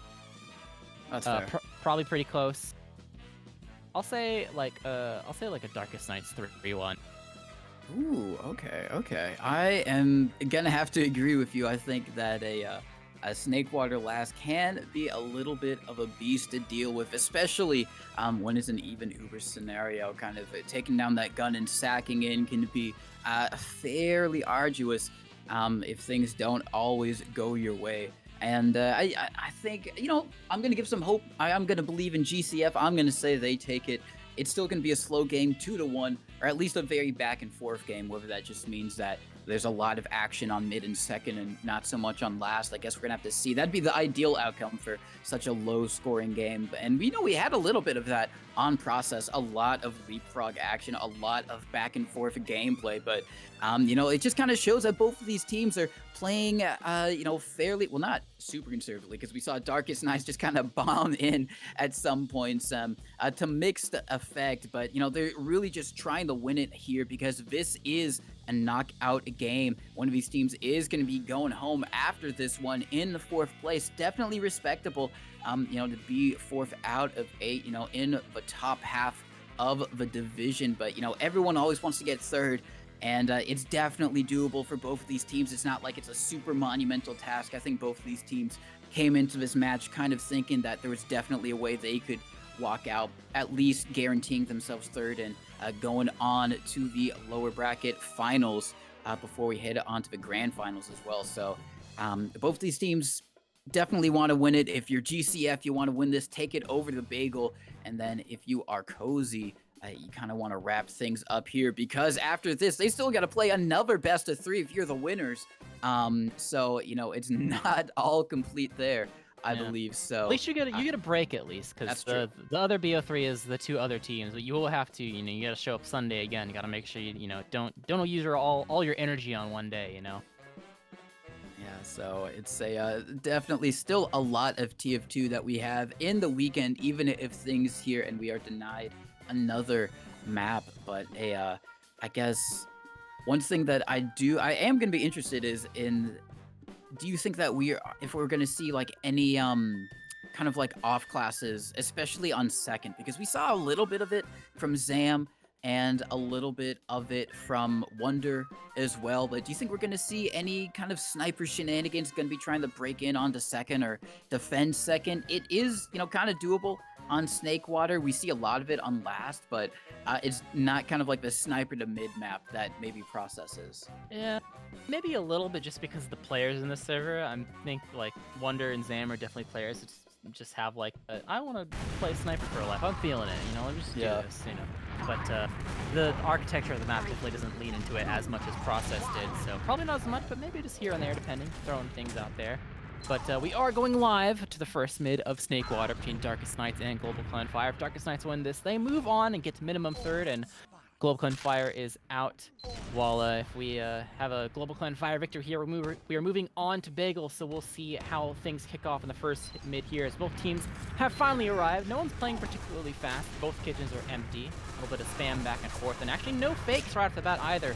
So both soldiers on either team are kind of they're going for these little spamming routes. As Wonder finally entering the kitchen area. A lot of damage on the side. Zax kind of doing a bit of a fake. Lands in a little bit of an awkward situation, but is A-okay. Jumps away, but oh, Dingo went down through lower to meet Wonder and wins this 1v1. So overall, getting that kill there. High five bombing in, committing, gonna give him his life. So overall, soldier trade that happens on different areas of the map. Nice rocket from Dingo onto Ed. That's gonna net his death as Gungan runs forward to take him down. And Sax, as he lands, Zam's able to get that kill as well. So overall, going to be a good job from the side of Cozy, especially getting Weeb Whacker at the tail end there. And I mean, GCF, they started something, but Cozy ended it. So back to last they go, and Cozy, they get a free second as well for the most part. Got their team pretty much there to lock it down, got the Uber ready. And they're already poking, just gotta be careful of the sniper. Fancy Sun's out there, Gungan 1 HP. They're just in right now, actually trying to use the off time, and Dingo's gonna fall. Scout in, Gungan dies as well, so they wanted to get in while the gun was still level 1. It barely even built up yet, but unlucky that they did not really find too much there. So GCF on the move. Sax tries to get in through, pitch in, gets behind, so there's an off angle for him to work with, so we'll see what he does with it. I'm going to see if maybe he tries to commit in through window, and that's exactly what he does. They have spotted him, however, so it's not going to be completely kind of the miraculous play that it could have been. He is still going to be able to get onto side. That's definitely really good, all things considered. If you don't get the medic, the next best thing is going to be the demo. No stickies locking down these doorways right now for GCF, meaning that if they wanted to walk through, they can do so a lot more freely, as we do have Dingo. He is going to be going down. Zam chases him fairly deep to get on the Fancy Sun. Now in a little bit of a 1v1 scuffle in lobby. The sentry gun firing out as people trying to get in through that right doorway here. Cozy have taken lobby control here in the midst of all that chaos, and a good opportunity for GCF to try and get in on the second, but as they lose one, they're opting to just slow things down, make sure that they don't let anyone get in behind, because that's always the danger, pushing out of your own last. Even if you have a lot of kills going your way, it only takes one sneaky little person getting in behind there, capping up your last, and then you are down around. But with Dingo trying to take down the sentry and Wonder going in for a counter sack, Fancy actually gets the recounter on the high five with the SMG, so few trades going either which way here, Jared, but still not much done. Saxophone is in through lower, and he is not going to escape. So just a lot of I sack, you sack, we all sack, and not much committing onto it, at least as far as team fights go. Yeah, kind of surprised. I guess it's pretty early. I shouldn't be too surprised. I feel like a lot of times we see like a spy come out on Snakewater, the way that it's like certainly developed from maps like Sultry when it comes there last. Just to like get an off angle, get a sap, get like Revolver the medic, something. But you know, their last hold is still early. You know, they've tried to spam down the gun one time. They're gonna do it a second time. But Dingo's kind of doing it by himself, so he's gonna get healed. He gets pretty weak, and they're actually trying to clean up. Sax will be successful at getting that kill, and the gun does most of the work on killing high five, blast him in the corner. The gun barely living at Fred HP. So you know, you know that Ed's racking up those crits right now. But, you know, they're on the move, poking around. They got the sniper on Fancy Sun, see if he can get a shot on anyone. They're doing some decent damage to side, and the headshot plus the committal from Wonder, able to net that frag, and they get the force as well. Good job from the side of GCF, really poking in front of there. Didn't even have Ed there to help, but Weeb Whacker might be too forward. It's fine for now. Zam trying to get that frag, gonna be unsuccessful. And now GCF finally have a way to work out the blast. Gonna go ahead and wait for Wonder to go ahead and respawn. He's up now. And no shenanigans from the side of Cozy. No one's hiding in a corner. No one's really, you know, they got some traps up. That's about it. As they're on bats, no bombs in. GCF trying to take it slow. Oh, they are trying to take it slow. They are taking a lot of damage, though. We do see Zam in a little bit of a fight with Wonder. Wonder's going to be winning that. High five falls as well, so now 2 down on the side of the Darkest Nights, and we still have GCF with this big old Uber. They're going to be working their way in through Saw, trying to make sure that no one gets behind. The soldiers bombing it, making a lot of space, but they don't really need to because Cozy is all the way out there on their second. They are going to get their respawners. Zam and High Five are up, but Zam up on the sniper. He's going to be in the forward spawn, just going to be trying to keep an eye on things, see if he can get a little cheeky pick, but that's going to be GCF kind of peeking their way in through Saw. They have kind of telegraphed it a little bit, and with Saxophone going down, Uber's now even. I think that's going to be the little bit of the stop in GCF's aggression. Going to be sitting here on mid. Zam has committed to the sniper. I believe they know. They should definitely know now as he's looking in through lower. Going to be trying to get a peek on Divine, who's hiding behind the little hut here. He can't move in case that the sniper hits the shot. It's going to be Dingo, however, who goes down, trades out as Wonder falls as well, as Ed in that kitchen area getting some good spam and chip shot damage down. Zam is still down there. Now he does get pushed out here. Saxophone with a big bomb in. He's going to be able to take down onto Zam, and the force comes out from Speedy. really great rockets there, and it looks like... Yeah, they have to Uber to save everyone. They're trying to chase him down, able to get high five. Sai, super weak, eats one arrow, fine for now. Second arrow, A-okay. He kills Weed Whacker as well. Weed Whacker really thought he'd be able to get Sai there, but one sticky able to take him out. And now, I mean, Cozy, they're poking around in lobby still. They're going to lose his cap for sure. They know they have some respawners, and GCF aren't really quite there yet with their entire team, but it's looking like the opportunity is slowly disappearing as everyone from GCF it's slowly getting there in time. They're still poking Prada though, Cozy. They know that we're doing damage. We maybe do something here.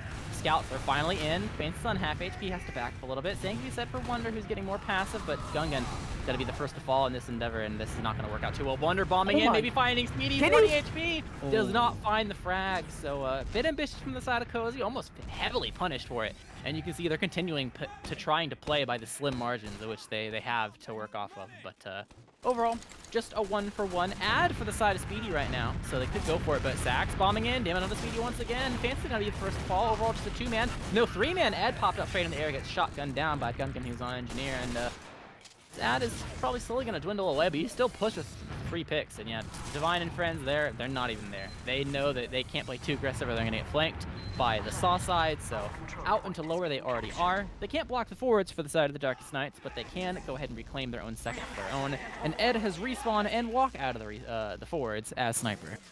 Yes, so we are going to see, like you said, maybe just because it's the players in the server, but Sniper going to be one of the things they're trying to do to break this stalemate that they've now entered. GCF here going to be trying to support their Sniper in through lower. He has taken a shot, so they should definitely know in the odd scenario that they didn't spot him out. But yeah, Action and Saw here is going to be trying to get in through Catwalk. They are going to find one. That's going to be Saxophone going down. So one less person here to watch this flank area. Dingo up here in the Saw is going to back out as everyone on GCF backs up to try and get a better handle on the Saw and lock it down. We do have a little bit of Cozy players around here. High Five now going to be trying to make his way through Kitchen. He has been spotted, but he is able to get in behind, so he's going to be a little bit of a nuisance that they have to deal with. But with Dingo going down at a certain point, it might be a little bit of thorn in the side of Cozy if High Five can't really get anything while he's back there. GCF have an opportunity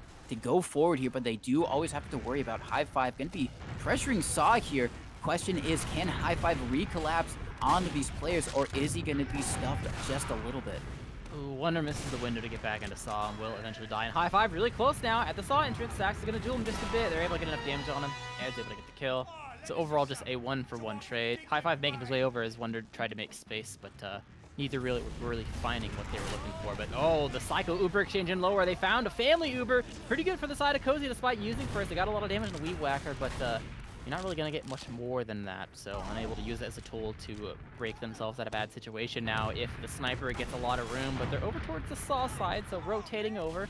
Sax bombs through into Cheese area, might get counter jumped, does indeed die to fall damage, so going to be a soldier down as, you know, Speedy and friends are moving over towards the Saw side. It's their turn to go ahead and push through this. Got to be mindful of the stickies though. Weed Whackers put a lot of damage out, but High Five is able to push him back at least a little bit. So Saw is temporarily reclaimed by the red team. Still have to worry about the Ed Sniper, but they're bringing in multiple people. Dingo first to fall. High Five trying to get behind, get something done.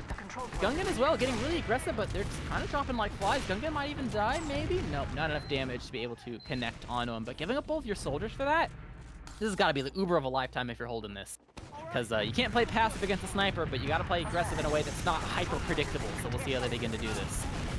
Yeah, and a lot of damage coming out. Speedy is going to use to try and save Gungan as he goes sky high. They are going to be able to take down Fancy Sun, so a scout down and a soldier sky high again. It is going to be Wonder. He does clean up Dingo, but not before he falls as well. Divine still has 100% Uber, however, so GCF are going to be able to reinitiate with their own Uber here. Unfortunate for Cozy that they weren't able to get that force off from Divine, but they did get a few players that it is going to buy them a little bit of time to get moderate Uber, and they should buy enough time to be able to get for last. But the question is, can they do anything on second to slow down GCF just a little bit more here, as now it looks like they want to try and come in through Saw. Saxophone and Wonder kind of leading the charge, bombing in, making space, and space they've made. That's going to be Cozy out of second.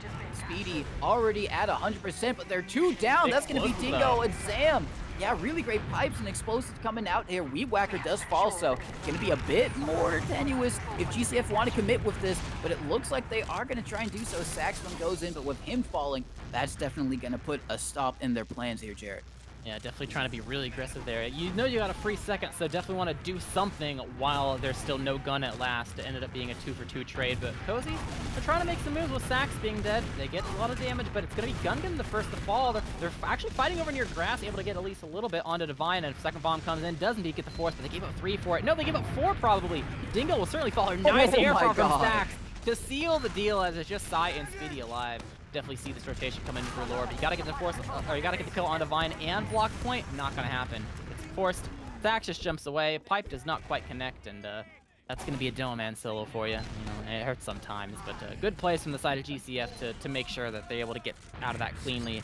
As actually not opting for, oh no, they are opting for a gun. They know there's gonna be some time before Divine gets again. They do have disad, but they got some wiggle room to work with. No gun or anything like that, no pyro shenanigans, just a classic snake water gun. So we'll see how Cozy's able to defend their last years. GCF only 20% more left to go till they end up picking a door. It's looking like it's probably just gonna be a classic shutter push, but they're buffing up now, getting ready to push in. We'll see if they're able to collect around here. We are gonna see GCF having an opportunity to try and get a point on the board as they go in through Shutter's side, getting some good early cap time, and they now have taken down the sentry gun, but that's gonna be Fancy and falling, trading out for high five. It's gonna be scattered all the way around. They do have someone, it looks like Wonder was trying to wall bug there to maybe save himself from fall damage, but that makes it an easy shot to be taken down. There are 2 falling on the side of Cozy, but kind of importantly, they've been able to keep both medics alive, so it is going to be an even uber scenario. Enough players dying on the side of the Darkest Nights that they can't really push out here, or at least kind of peek out on to second, and they kind of just have to play their last. Zam still up on the sentry gun, gonna get things nice and built up. We already see Wonder up on the sniper, so kind of in for a redo potentially, depending on how GCF tries to play this. As the question is now, can Wonder hit the shots, and can Darkest Nights kind of block any attempts to do so? And with Saxophone going down, that just means that GCF are gonna have to play a bit more conservatively, as they're going to be down going to be down both their soldiers actually here, Jared, because Wonder, traditionally, the soldier is going to be up on sniper, so there's going to be a lot less spam denying these doorways. And good luck killing this gun. It's actually funny, Speedy found himself with 20 ad despite popping second, because they built really hard, and I don't think Divine and the rest of GCF really focused on it too hard, because they figured it was going to stalemate anyway, but yeah, this gun's gonna kind of be a thorn in your side. Wonder has to find a way to have success without going for a superhero shot. So he basically needs to stand in the doorways. And Ed fallen, not gonna be good. I mean, at least they get the trade overall.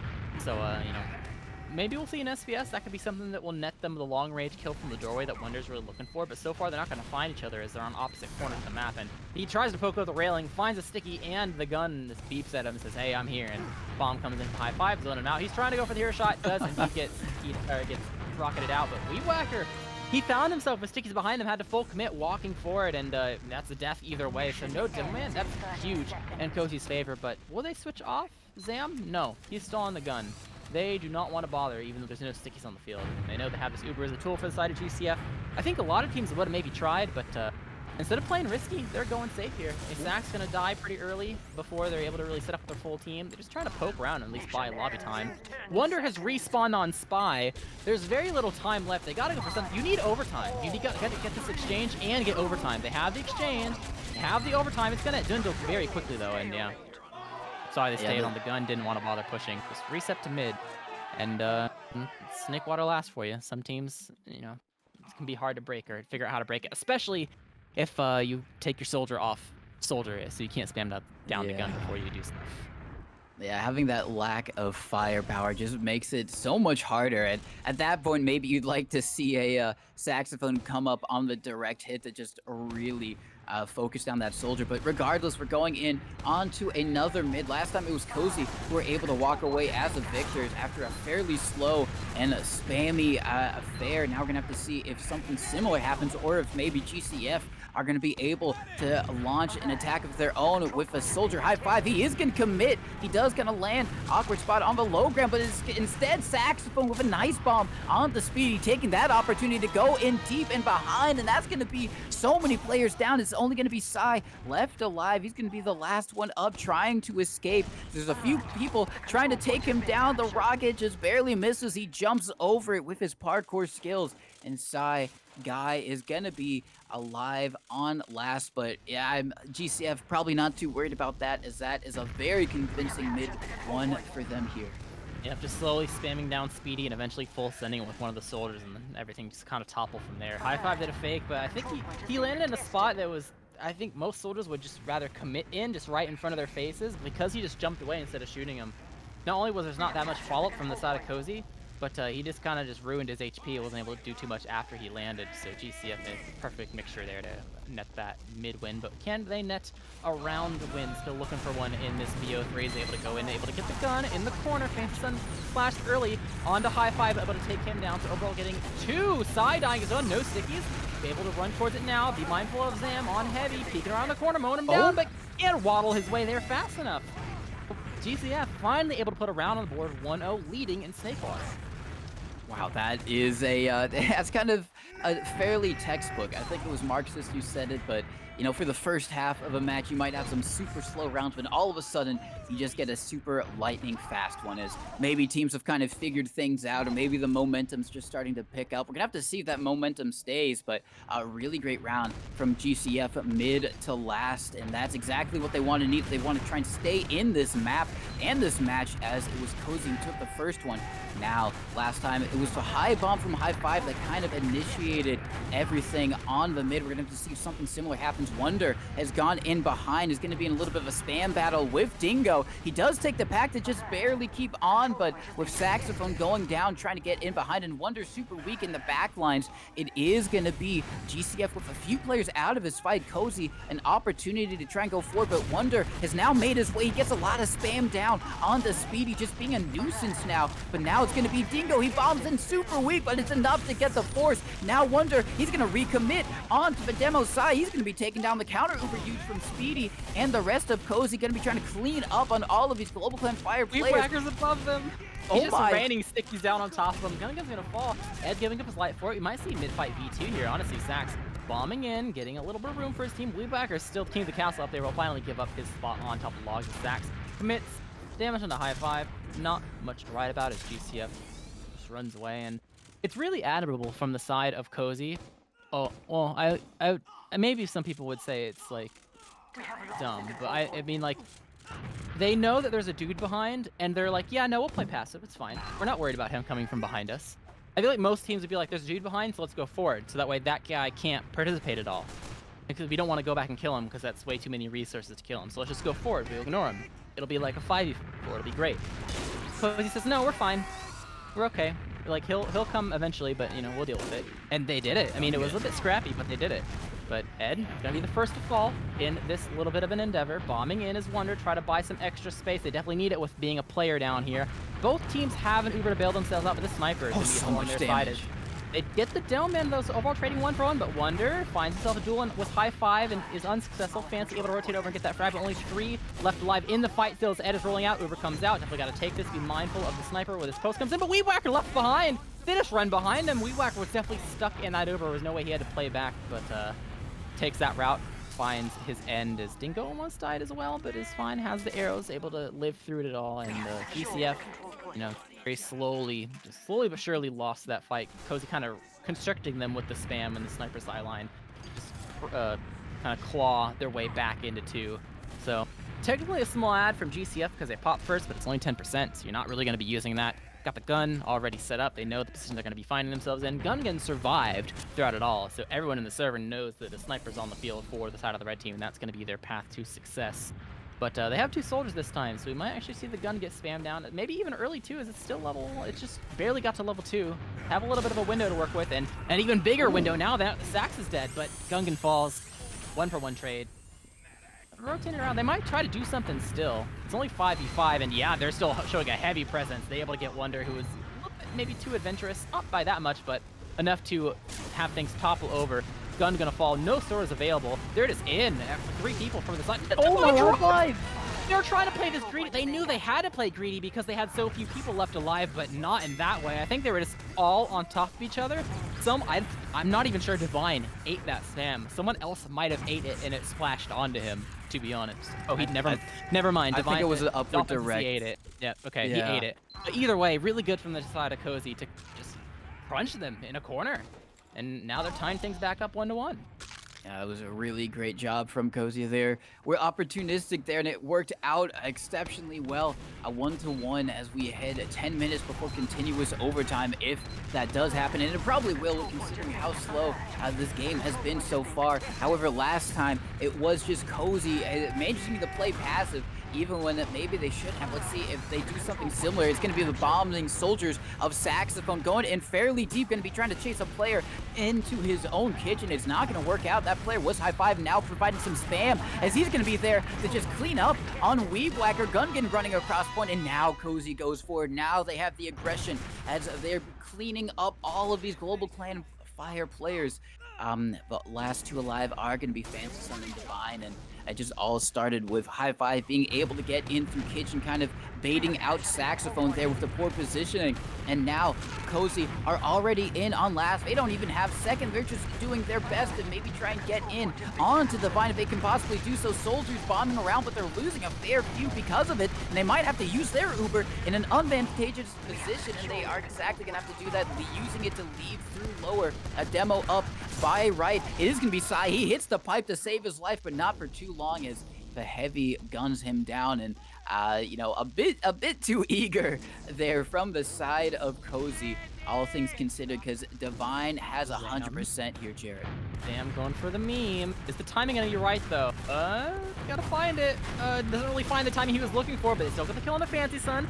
It finds itself in a 1v1 with Ed, doesn't really take it. Weebwhacker juggled up in the air from Dingo bombing in. Divine and Weebwhacker just kind of out in no man's land. No one's really with them. The Uber has to get forced to make sure the Blue Man doesn't die. I mean, they finally get Gungan, but GlobalClan Fire, it does not look like they're able to manage the chaos that Cozy is putting themselves in right now, but Wonder with the flank in through lower, has to be quick here. They're actually pushing forward, backing GCF into a corner. Divine's gonna die. High-five with the bomb, maybe able to take out one more as well. Thinking from Weebwhacker, able to take him down, but they're dropping like flies. Speedy gonna die in the backlines though. The grass is not so safe for the side of the red team. It's just Dingo, and actually Gungan's not even there. He's a respawner. It's just Dingo versus 3, and he has to just go ahead and leave.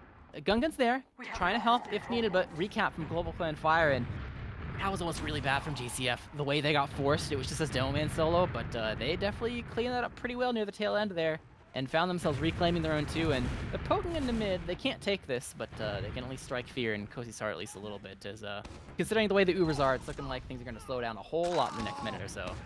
Oh yeah, that was a extremely scrappy fight there.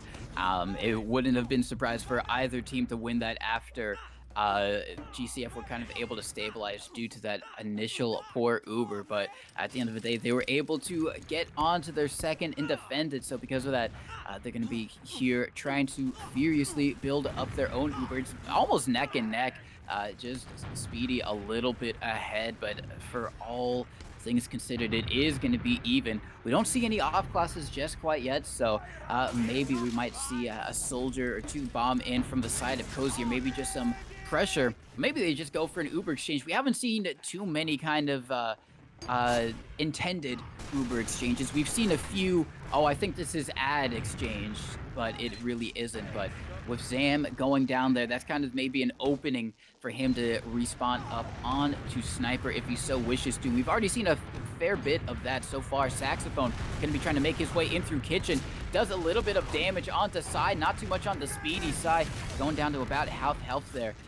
But he's not going to fall. So with Zam now up as it's kind of predicted on Sniper, it's going to be a question of can he hit the shots and can Cozy support him from the incoming bombing soldiers. One less soldier to zone him as well. High-five jumping over to the bats area. So now, hey, you either jump me or you jump Sniper. Can't do both. Dingo gives up his life though, so it's actually going to be a little bit short-lived as High-five unable to jump his way out. So execution there from the side of Cozy, definitely lacking at least a little bit. Is, you know, GlobalClan Fire finding some rune stuff. Be careful because the sniper one shot can ruin pretty much everything. And you know, Zam still scoping in lower, kinda. Might be able to find a shot. The stickies are all over by the saw area, so gotta be mindful of that. But you know, still even Ubers, nothing really used there. No forwards blocked. Got the tap up right now on his side, but we'll see how this defensive sniper bout goes. Is gotta keep that in mind. Soldiers might get body shot midair. Can't really dry in too deep. A little awkward, but it makes sense that we see them outside saw here. This is probably going to be their route. The question is what target they're going to go for. Are they going to try to high bomb for the sniper, go for the medic, go for the demo? You kind of read things out. I know Sax likes to jump in cheese a lot. We've already seen a decent amount of it. Do Wonder Bomb in. Kind of landing, they're doing some damage, getting some room, but not really accomplishing too much. I mean, they get the initial, like, space, but then they don't really do too much with it. So overall, Cozy not too bothered. Zam actually getting way closer to the saw door, but also puts him in more threat. And once again, you see Sax in cheese, but his health is already screwed. He's gonna not too much in the picture right now.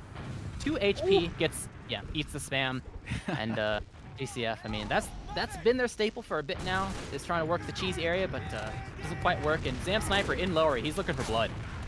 Yeah, he is. And he finds his own. He finds his own.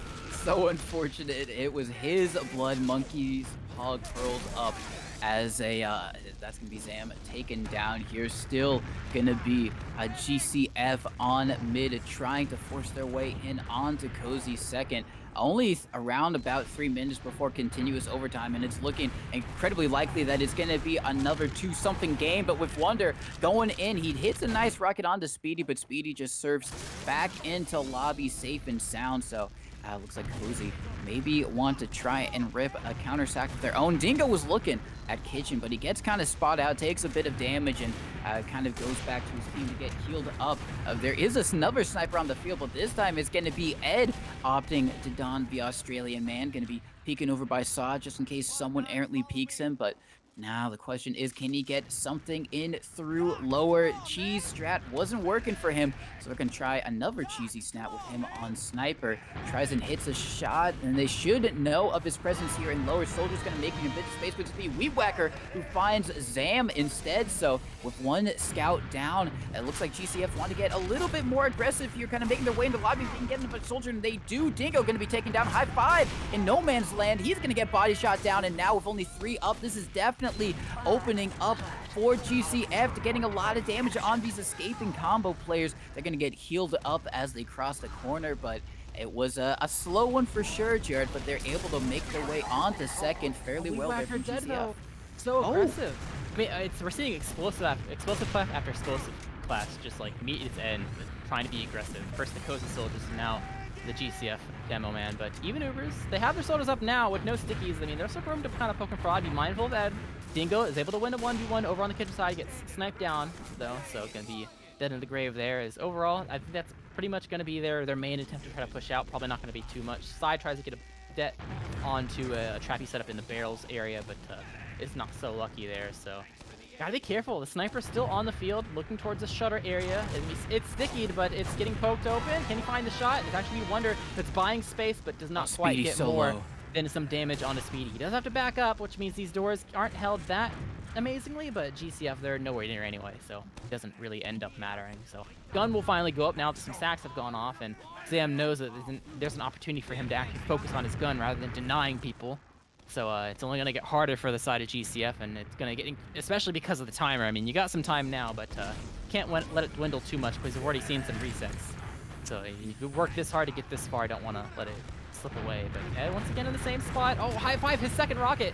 It hits the wall, but the third rocket does indeed hit the spot, but unable to jump away. Getting traded out, Sax there to seal the deal as 5v5 might still see GlobalClan try to do something here. One explosive class is still, or actually both are still available. Actually go for a spam on this gun. Sax in, nice shot at Dingo. Still a trade though, 1-for-1. Wonder jumping above the gun. Has a little bit of trouble tracking him in the beginning. Actually surfs away to a corner, but doesn't get shotgun down by Zam, so unsuccessful there. We Whacker in, oh, hot water, dies to side. Pipe down, so only 3 alive outside of GCF means so much room just to straight up given to Cozy. And yeah, that's a point to straight up given to Cozy as well. 3-manning all those people, unprepared as well. It's not going to bode too well when you don't get anything in return for it that much. So Cozy find a way back to their own 2.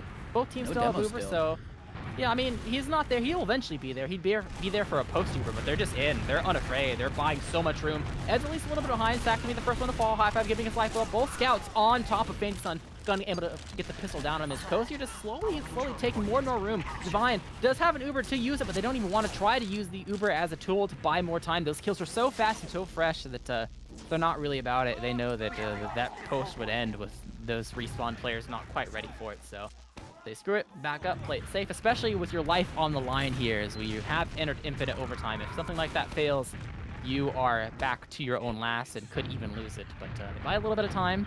Gun getting killed pretty clean. So, you know, not that flashy of a sack from the side of Cozy, but, you know, at least they got a little bit of time to work with here. As GlobalClan Fire, getting some room, trying to buy some space for whoever does decommit, and it is going to be Sax who gets behind into their saw area. They're still poking around from their own saw, so have to be careful. Speedy's actually taking a lot of damage. Had to go back to get the pill inside kitchen, and they're bringing at least a couple people back. They have spotted that Gunkin has rolled out in Sniper because Sax is behind, as Sax and High Five are kind of dueling back there. It's not a 2v2, but High Five doesn't look like he needs another person, at least for now. He's missed a couple shots, though. Zan has to go back and help him, so, but, you know, it killed at least a little bit of time. Sax did the best he could, but overall, High Five gets bailed out. So Sniper on the field now, one less soldier. Ooh. Oh, okay. Well, it's even on players at least, but still one less soldier to bomb in and really put the hurt on the Sniper. But Wonder's in. He gets a nice rocket. Oh, weak, but cleaned up. Speedy's out though, so he's unable to really heal his people that are in saw, which means the push can't quite happen yet. So at least Sax has some time to respawn here. They still have a soldier they can use as a tool to get onto this Sniper if they feel like they need to, and they don't want to spend the Uber instead. So Cozy, I mean, they're trying. Have the Sniper trying to find a sight line. They know that Wonder's not there, so you know there's less spam to deal with. But rotation time going lower. Gungan's there. The team's slowly making their way over. It looks like they're definitely not inside saw at least, but. You know, only now will they finally get there, but too little too late. Bomb comes in, Sax did a lot of damage.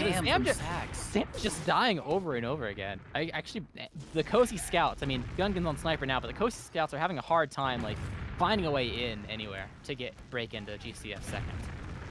Weeb Whacker's so deep here and saw now his team finally come and meet him up. He was the only person in there for a moment there, and we've kind of already seen him kind of get caught out before, but this time, yeah, Sai is going to be the demo who falls, and now Speedy! No, Saxophone with a great bomb coming in onto Speedy. That's going to be an opening for GCF that they desperately need if they want to try and stay in here. Gungan, he's in lower, in a little bit of a 1v1 with the demo, but he's going to be shot down by Wonder, and that has just opened things up at High Five. He's going to get the force with the help of his flank buddy in Zam, and now that's a really great salvage from High Five, desperately needed, but a really great opening from GCF to be able to get that first drop onto Speedy, and it's still going to be a little bit of Uber ad for them. They are down 2 on the side of Cozy, so they're going to have to try and hold this very, very conservatively, as here Wonder does bomb in. It's a little bit of a fakie as everyone else goes in through lower. That's going to be Gungan going down super weak. It's going to have to get beamed up as now the soldier bombs are going to be taking him down. And that's going to be one player down. He's going to be traded out with Wonder bombing in super. He might be able to get onto the play, but High Five with a nice rocket. Junie with a nice rocket. And that's going to be this push from GCF kind of all falling apart. They do keep Divine alive, but with so many down, looks like Cozy want to try and chase here. Dingo going to be bombing in through lower, going to be making the space as everyone else follows in. Going to be trying to get in onto Divine, but can the respawners get here quick enough to bail them out? Looks like they are here, but maybe a little bit too late. We do Divine see Uber's on no one. Saxophone. Oh, they get it just in time. Speedy does have to use there, and Divine uses it as well. Divine tried to use on Fancy Sun, fails to save him, and then goes back and forth around the shack 3 separate times to catch Weeb Whacker so Weeb Whacker can run forward.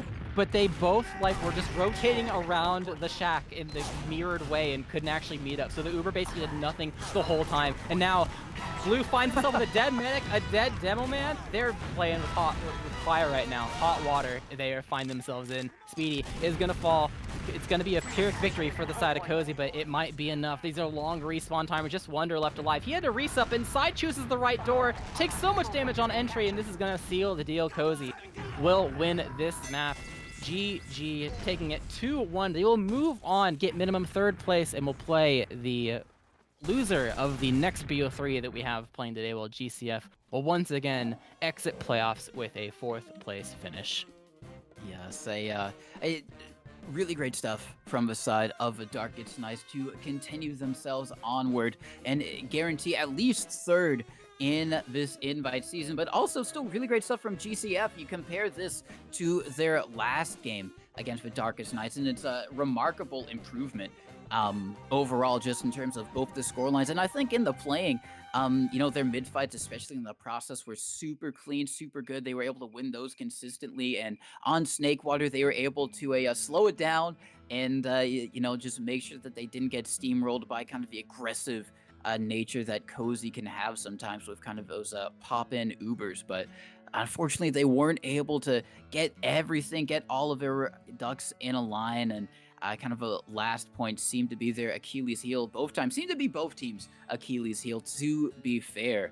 Yeah. But just a little bit worse for GlobalClan Fire. But I think when you look at the season overall, Jared, definitely a respectable one. Definitely, I think, a good one that I think they can feel proud about, all things considered. Yep.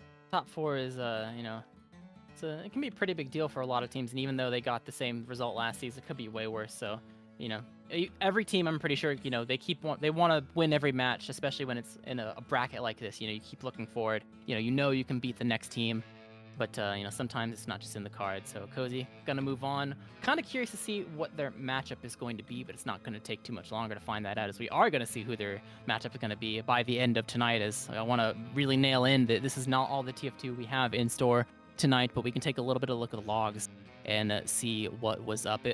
Classic, close game, so there's not too many differences here and there.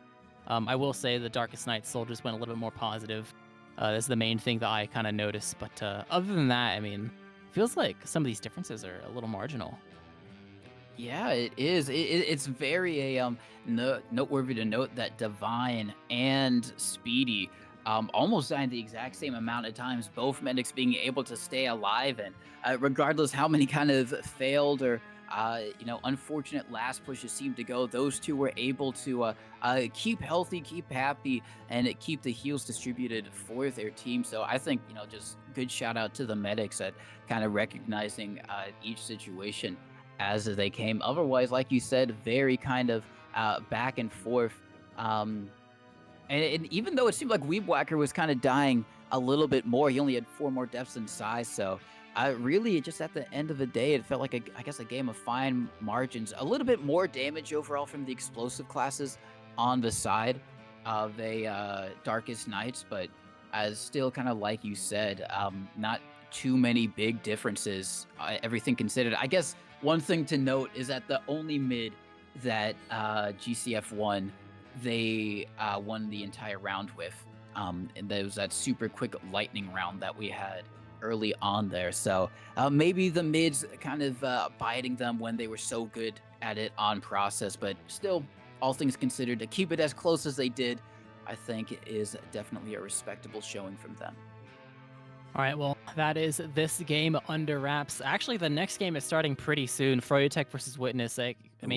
Usually you take a break and you can figure out what's going to be happening next. Not when here. the teams are ready, but I think it should be relatively. Do we even need to cut to a break, Dolphin, or are we already okay? We'll take a small break, but it's not going to be like you come back in 10-15 minutes type of deal. We're going to take a sec, take a breather. We'll come back very shortly, and we'll have the upper bracket finals between Froyotech and Witness Gaming. The winner will move on to the grand finals with a 1 map advantage in a BO5, while the loser will go ahead and play Darkest Nights tomorrow in the lower bracket grand final BO3. So definitely don't want to miss it. TF2 is still on the table for tonight, everyone, but we'll be right back in a couple moments, so don't go too far.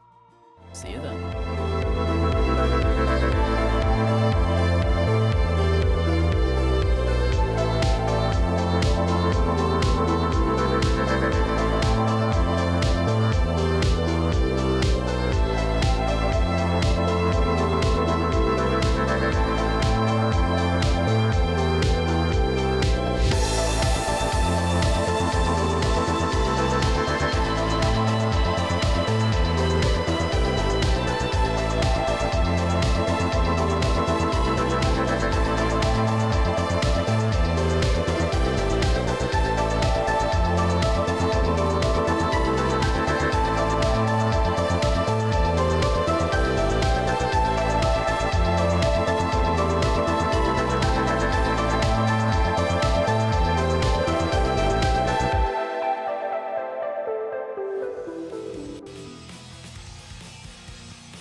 Good evening, ladies and gentlemen, and welcome to the official coverage of the RGL Invite Sixes playoffs. I'm Dolphin, and I will be this weekend's producer. So before... Alright, chat. Please hold your applause. Just for 1 second. I'm excited to announce Man vs. 100 Mercs, a game show coming this February where one contestant competes against 100 Mercs, or the audience.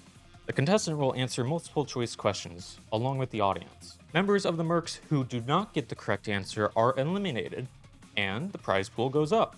Be sure to put your score predictions in chat during the playoffs because there will be 5 seats reserved for those who make the most accurate map score predictions over the span of the weekend. I don't have time to explain, but if you know the game 1 versus 100, it's kind of like that. Just Google that if you don't know what it is. That means if all 100 people are eliminated, you will win a grand prize of over 15,000 Taiwan dollars.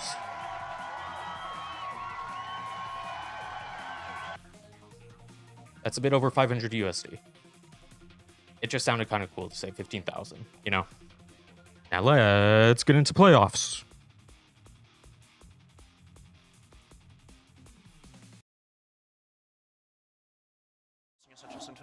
Into the dock.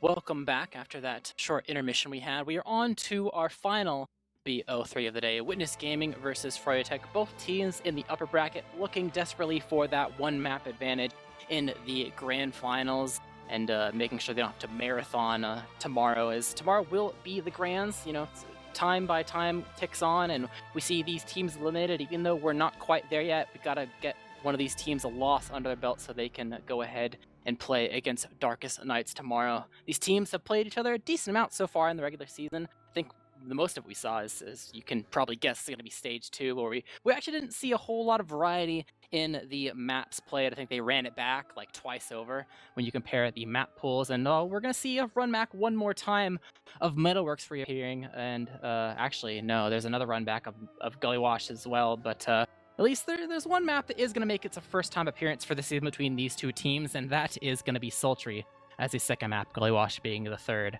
So, you know, these maps, you never know what you can find. I mean, sometimes it's on the slower end, but with the high-octane gameplay from both these teams and showing what they're able to produce so far in the regular season, we could finally see some moments where these maps are able to shine in a much quicker fashion. But all we know 100% for sure is that at the end of the day, one of these teams will be crowned an official grand finalist and be moving on tomorrow with the one map advantage. The other will have a whole lot of TF2 on their plate tomorrow. Yeah, absolutely. Shout out TC for doing the earlier cast, but it is me, Godfather, in the booth now. And Jarrett, this is going to be a good one. I'm pretty excited. Last time we saw Metalworks in particular, I think it was a 5-3 in Witness Gaming's favor. It was I don't remember if it was the first BO3 or the second BO3, like in the stage 2. I think it might have been the second actually. But it was a 5-3 victory for the side of Witness Gaming. So both these teams, you know, they have some recent experience on it. You know, didn't go flawlessly, so you can go back to the drawing board on something to, like, you know, alter some stuff. So both teams in a position where, you know, they can come up with kind of a new strategy to kind of take things cleanly, because that's always the goal, right? You know, you want to 5-0 your opponent. But you know, we'll kind of see what ends up happening. I think we have more time now to actually go over the rosters compared to the last matchup, which began really, really quickly. So probably important to go over the rosters while we still have the chance. I'll go ahead and go over the Witness Gaming roster. It is actually Brand Slam subbing in for Logan. Okay, so we have another substitute, and I just caught that last second. So you have subbing in for Logan and bot mode on Scout. You have Romina, aka Fruit, and Quacks on Soldier, Cap on Demo, and Hubada on Medic. And on Furry, you got Habib, Flank Scout, Eric, Pocket, Miraman, and Donovan on the Soldier, Banny Demo, and it's Jimmy tonight on Medic. Classic Rocket King. So we'll see if he'll be able to net himself a grand final spot or not. But Metalworks, I think this map is you know, it's been around long enough, everyone knows what it's about. It can be a bit slower. It's the classic, let's not defend 2, let's go to last type of map. It's not the most stalematey in the pool. That's going to be the second one we have for tonight, most likely. But you never know what will happen. Anything in particular that you might think about, Godfather, when you think about Metalworks, or is it you're in agreement? It's just kind of, it can be a bit slower paced. Oh, it can definitely be slower paced. I mean, it's the longest rollout in the map pool, and the map can kind of grind to a halt at times. I'm interested, so I haven't been following Invite 6s very much this season, as I mentioned on the last cast, because of casting some amateur stuff this season. But we got Habib Scout, Banny Demo. This is interesting tonight for me. What is there to expect with Habib Scout? It kind of depends the role he's playing. I think he's, for the most part, he was playing like a more combo-centric role. Well, he gets to do the classic, vocalization for the team and kind of direct them just a bit. I mean, it does not need it too much because Banny's there, but I don't know. Maybe him and Eric swap. They kind of obviously can kind of play more free, at least a bit, because they're, when you play with someone for so long, that innate teamwork, kind of is there and things can be a bit more flexible. But you can take a little bit of a peek at what the map picks and bans were and how we found ourselves in this position. Like I said, it's a rematch on Metalworks and Gully Wash. Metalworks from just a couple weeks ago was a 5-3 in Witness Gaming's favor, so they go ahead and pick it again. Gully Wash is an interesting rematch because it was a 5-0 in Froyotech's favor in like week 1 or 2, like really early on, but it was like an older version of both these teams. They're still figuring stuff out, so it's not really anything you can like reference. So it's not that big of a deal, especially as a third map. But Froyotech's pick that they get is Sultry. This is a classic. They've been pretty leaning towards Sultry for the past however many seasons. Even as rosters change over and over again, they're not too afraid at putting in the work to try to figure it out and begin to counter some of the things that teams like to do to break stalemates and push and et cetera, et cetera. But, we'll see how things go. Classic Koth banned out completely.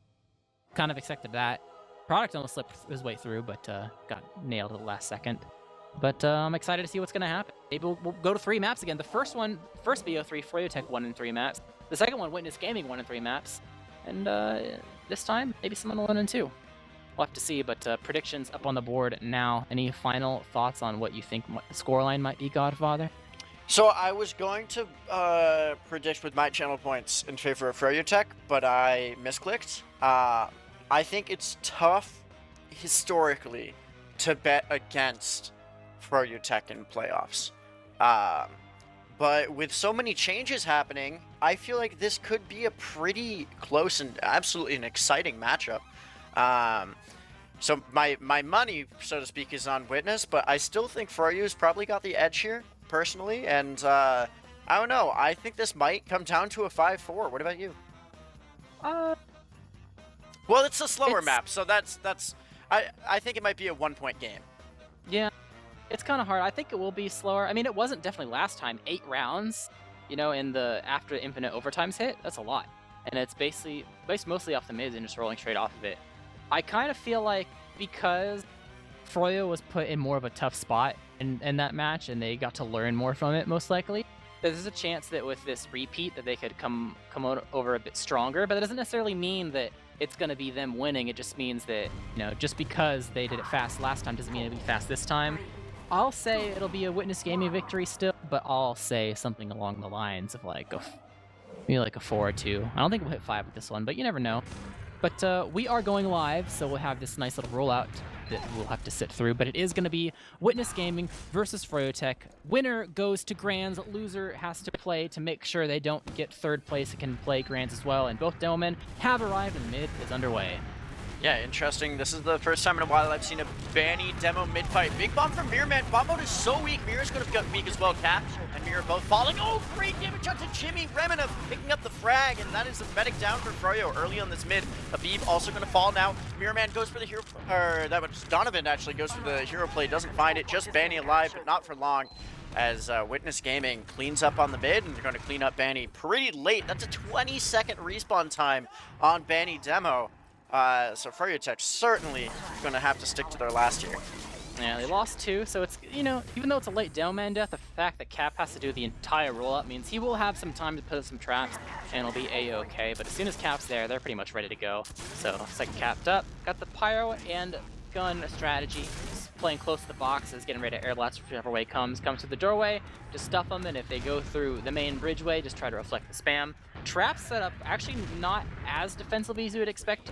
They're not set up just on top of the point, But going to bridge side is the side of WG.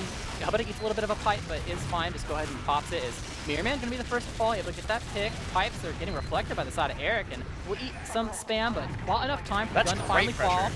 Yeah, bot mode getting some cap time. Bombs coming in, flaming them down. needs and to Witness live. Gaming, Eric they're needs dropping to like live here. flies. Yeah, Eric 3 HP. Fruit bombing in, gives up their life. Only Cap and Hubba left alive though, and this with Jimmy respawners missing some coming in arrows. tow. Yeah, there's not really much they can really do here. So honestly, Eric Pyro putting in a lot of work to just kill so much time from that Uber, and nets in this opportunity to just kind of poke two for free. I mean, Caps is really aggressive here, and he's actually buying a lot of time. Surely he'll die. Donovan's- Mirrorman does indeed get the pick. The force comes out though. Yeah, and dropping Donovan as well there. It's 1 for 1. They're going to try to take their second here on the side of Froyo Tech, but certainly a rough start for them off that mid, being pushed back to the last. They have a good hold. Maybe Witness Gaming missing a couple of shots there on that last push, and Froyo Tech able to salvage, stay alive. But now right back to add for Witness Gaming here. It's about 40%, and they'll be ready to come in onto second here with plenty of Uber ad. Yeah, and they're not walking too early though, so a little bit of spam might actually be enough for Froyo to buy time for the Uber and maybe even rotate and use it to block too. But Mirrorman, you know, unable to really bomb in straight away. Surfs around, is fine for now, eating some more damage from Quack. So finally go ahead and commit, and does indeed get the force, gives up his life for it as Uber comes out. And yeah, 95% for Jamie. They're going to do a full rotate potentially, but they give up Donovan, so it's going to be a little bit sticky situation for them. Leading forward with both scouts. Uber comes out, not really the best Uber. I mean, they'll get one. They aren't really able to get in a very timely manner. And when it's gaming, they have so much room to still try to get through. It's only the bridge that's getting locked down, but Branson, he's kind of left that dry. They're unable to actually find a way through because they don't have any soldiers up to find a way to, you know, get Banny away from that bridge. Oh, and oh my god, they're getting so aggressive. Banny in particular Jimmy. is going straight forward. Eric gonna fall. Have they bitten off more than they could shoot? Bombo had blasted up against the wall. It's fine for now, but Will get sticky down. And they aggressive Jimmy's eating Froyo so much spam. paying off. Jimmy does indeed eat a lot of spam, but you know, the chaoticness of the way that Froyo Tech entered that mid just made sure that there was no chance that when this game was able to use respawners to their advantage to lock it down. So free mid for them pretty much. I mean, they had to put in the effort. It wasn't completely for free, but they didn't really lose anything in return for all the aggression they showed. And now instead of having to leapfrog between mid and two, it's the opposing mid and two that they find themselves with disad, but it's so small that WG is not even going to try to use it. They got the respawns, barely got the Uber, and they're just sitting pretty waiting for Froyo Tech to make a move now. They're getting an Uber of their own.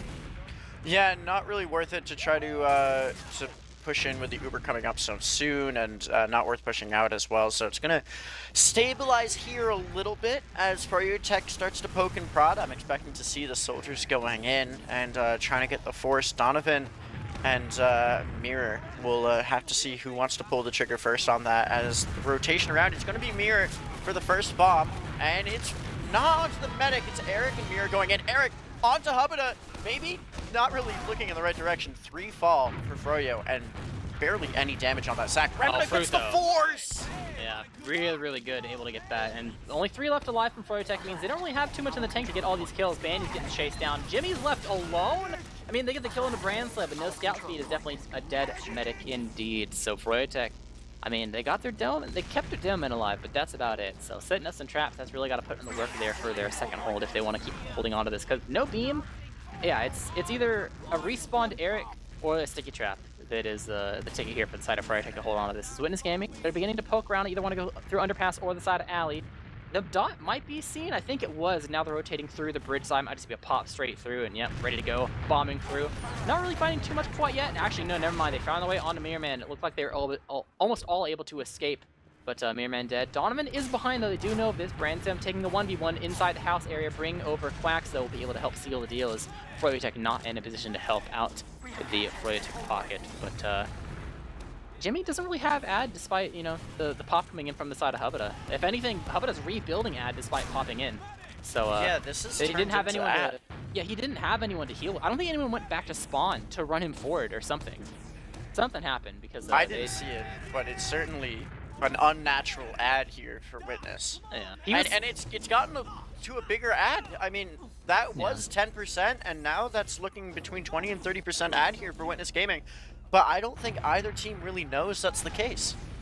Yeah, how about Witness Gaming shouldn't expect it to exist because they should expect Froyo Tech to run someone back when Jimmy spawned alone, but no one did. So this is, this is the result of them not running back. He only gets Uber now. So just sacking as if it was even. He finally gets his Uber, but so many people are weak. They get the gun, but for what? I mean, the drop! So much damage coming in at one time. Are they just going to straight Uber in? They lost two, but no, the positioning isn't quite there. They're not ready to just bust through the doors and get the kills. They're already very far gone. So definitely successful. They're not going to be too greedy with it, just biding their time for the respawner. They got the gun already set up. Habib resetting it after it died previously. Got the stickies set around for the Uber coming in. Set on the ramps and not on the point. So definitely trying to go for kills here. Hoping that the Eric Pyro will be enough to buy time and allow someone to walk onto these sticky traps unubered. So really putting all your eggs in one basket. But we've seen it paid off before. But everyone's ready for the side of Witness Gaming. They're going to the bridge side. Eventually Uber in towards the gun again. Got to get through this Pyro. It was the bane of their existence last time. They get the kill on the Donovan and Mirman on the backside. So no soldiers available to bomb the point. It means Vanny has to play really aggressive, but he's going to just end up dying himself. And with both soldiers dying, that's a domino effect. No one can block the point, so everyone has to play more aggressive, and it makes it kind of look like Vanny's feeding when he's honestly just their last line of defense. And Witness Gaming, their entry was a much cleaner. Not only did the gun and Pyro got dealt with in a much quicker fashion, but getting 2 soldier frags, you're going to be definitely happy with that, and that's enough to put them around up on the board as we head into our second mid. Witness Gaming, despite it only being 1-0, I feel like is in pretty solid control of this map. And we'll see if they continue to maintain that control as we're in onto mid number 2, watching to see if any soldiers go in. Habida already ate a fair amount of damage here, so an opportunity. Mirrorman does jump forward, but he's going to eat so much, he's barely going to fall there. Brand Slam with the pistol at the end, so 1 down for Froyotech on this mid. And with that 1-man disadvantage, they're going to back off. Quax is looking to loop. He's going to get in right behind onto Jimmy. 1 rocket. Oh my god, the damage. Good damage onto Donovan. He's killing them all. Away from Cap. It's 3 down. Jimmy's in trouble. He gets forced in the last second. He drops everyone. Oh, he's just struggled up. Lord, They're gonna keep messing. Yeah, he kill bind. That was so much damage. I guess he didn't get the kill credit, but that was so much damage into that tiny doorway. There were 4 people stacked on top of each other. And then Jimmy, he milks it a bit, eventually pops, but he surfed away from his teammate, unable to save them properly. Not on the same page on what the kills they were going for. Like, he was separated from Habib, so. Witness Gaming, this, okay. This is a tack if I have ever seen one in my entire life. Froyo is figuring out what the heck is going on and why they are going to rapidly be down 2 against Witness in map 1.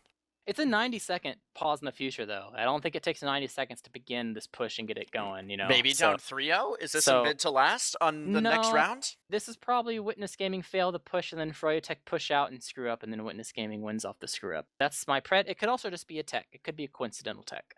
Like, my mouse is broken, like, I need to restart my internet, like, hold on, I need to go bring in the groceries, like, you know, just one of those techs, where you just pause in the middle of a last stalemate or something. You never know. You never know. One of the beauties of pauses being in the future for us, so you never know. What do you think is going wrong so far for Froyotech? Why are they struggling so much on these mid-fights, and why are they already back to their last? They seem not really on the same page, like, both soldiers dying on the last, obviously they weren't helping each other. I saw Mirrorman bomb in to make space at the mid fight that we just saw, but no one like went aggressive to make use of his distraction, so he got his health all chewed up for nothing in return. No one else on WG like got hurt. That pop from Jimmy, like Jimmy's using, but like Habib is completely in a different direction, like away from where Jimmy's sister. There's going to be the push into last. Yeah. That's Uber coming in. Gotta figure out pushing something to the here. side. Really no pressure onto last. Now bot mode is there. Good time. Habida has eaten a lot. Quacks up in Batman. He's going to kill Habib. Dropping down. Good damage on Fanny. That's 2 kills. Now Jimmy in trouble as well. He's going to eat the rocket. And, well, 2 alive here for Froyotech, trying to hold on to the last. Witness drops a fair number of people, but Habita's still alive. Cap is going to kind of be in here, and Mirror holds it. A miracle play for Mirror Man. Yeah, Froyotech, the soldiers putting in work, but the arrow coming. The ragdoll was gorgeous. Oh, the timing. So not going to be enough in the tank to get too much presence out here on 2 for the side of Froyotech, but Uber still in tow.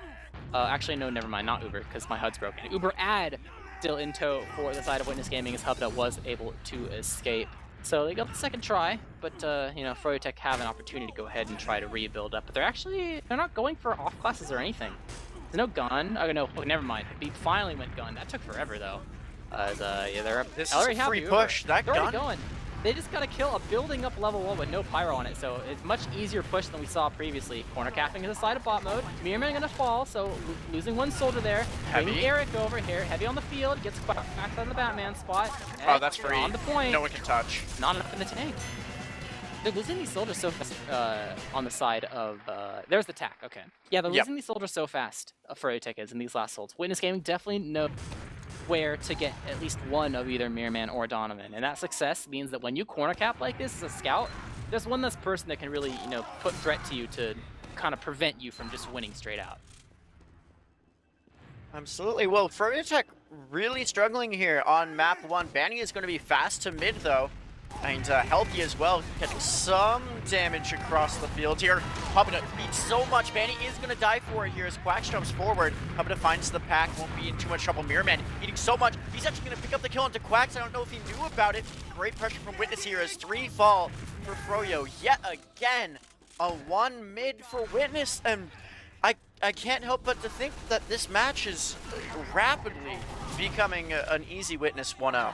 That mid was some serious deja vu when we saw them play Metalworks in the last BO3, where Banny, maybe 3 or 4 separate mids, died on demo before the mid began. Like, he showed up, he spammed, and he died. Like, either to a fast soldier, or the fact that he was too, like, aggressive, so the stickies just did more damage to him, and he just died to pistol, etc., etc. So, hopefully for Froyotech... Sniper. Yeah, hopefully for Froyotech fans, we're not going back to that, but we do have the Habib sniper on the field. Same can be said for bot mode, who's rolling out. I've never seen Habib sniper, by the way. Nice. This Yeah. is the first for me ever. Yeah, might see your first SBS of the match here between these two snipers, depending on what sightlines they take. So we'll see how that goes. No gun yet, at least. Habib was the person that was opting to go engineer, and Eric has not taken on that mantle quite yet. Waiting for a potential sack, and then we'll probably switch on to it once it's gone. For Here's the SBS. Habib doesn't know where bot mode is standing. Bot mode, it's free. Oh, he doesn't take the shot. Habib's gonna win it, actually. A nice pickup there by Habib. Yep, so now they're on the move. Habib working his way inside lobby, team following. No one's really going on engineer yet. They definitely want to support all each other to make sure that they can, if Habib hits another shot, you definitely don't want to engineer then, right? So, poke around at least a little bit, but they've recognized that, no one from Witness Gaming is poking and prodding at all in any of these doorways. They're just hiding in a corner and ready for you to commit, but they will not find that. So I think we saw Donovan check on Spy for off classes, like more than just a sniper, like Spy itself. Does not really find anything. Beep still on sniper throughout it all, hasn't switched off, just ready to go for another SBS victory here.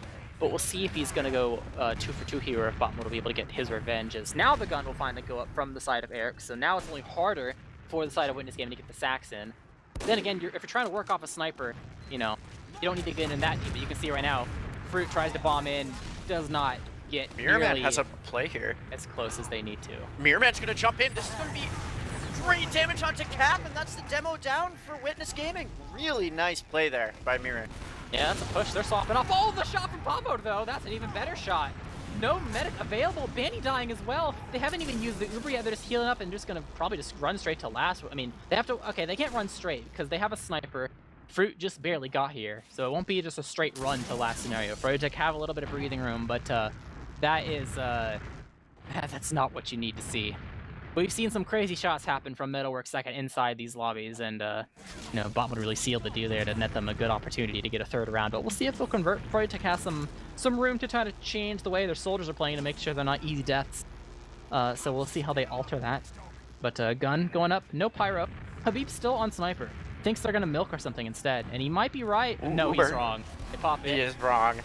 Great movement here. Habib's going to pick up the kill onto Brandslam. Quack's also falling. Donovan, very weak, but here comes Banny. And out goes Banny. He's probably going to create He doesn't. He's 7 health. Everybody's so weak on Froyotech right now. Fruit dead. Jimmy falls. Covenant also dead. And Froyo will hold on with such little health. Banny's still 7 health. And he is walking out and walking forward. A stray rocket will kill the demo man here for Froyo.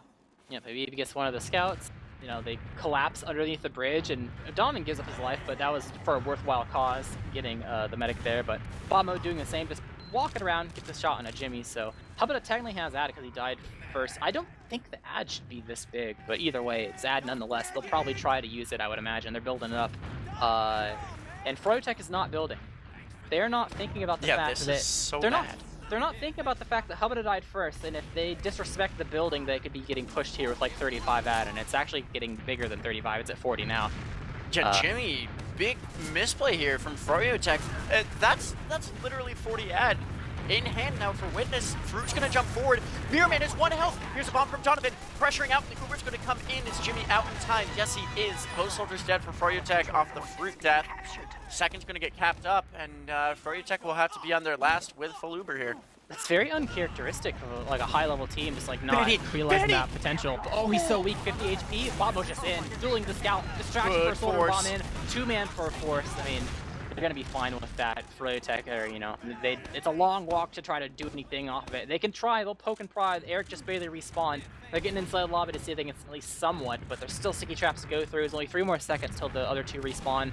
Donovan's in lower, Mirrorman jumps through, so they're trying for it. They're making some room, but this could go abysmal if they don't execute properly. They gotta play all of his fast. shots. Donovan behind, will indeed die. Both soldiers dead. Jimmy down to 34 HP, so can't commit that far. And Fruit is behind, dueling Vanny. Vanny's able to get the pipe onto them, but yeah, this is still a lot in the tank side of Witness Gaming. They got the respawns up, but FroyoTech have the player advantage. They still want to fight this. Going in, they get the kill in the bottom, but only 2 left alive. It's so far this risky play is working out in their favor. A bit scrappy, gave up a lot for it, but they're still moving on. Be mindful though of this Uber. They finally have caps now. It's only 20 ab, but it is usable if Jimmy's super close. They're bombing in. They're gonna be able to get Vanny. He's stuck in no man's land in a corner, and Jimmy, he's at 87%, nowhere near, but Caps dies behind. Unable to get the flash on, Hubba jumps up, but falls down, dies. Bombing onto their face.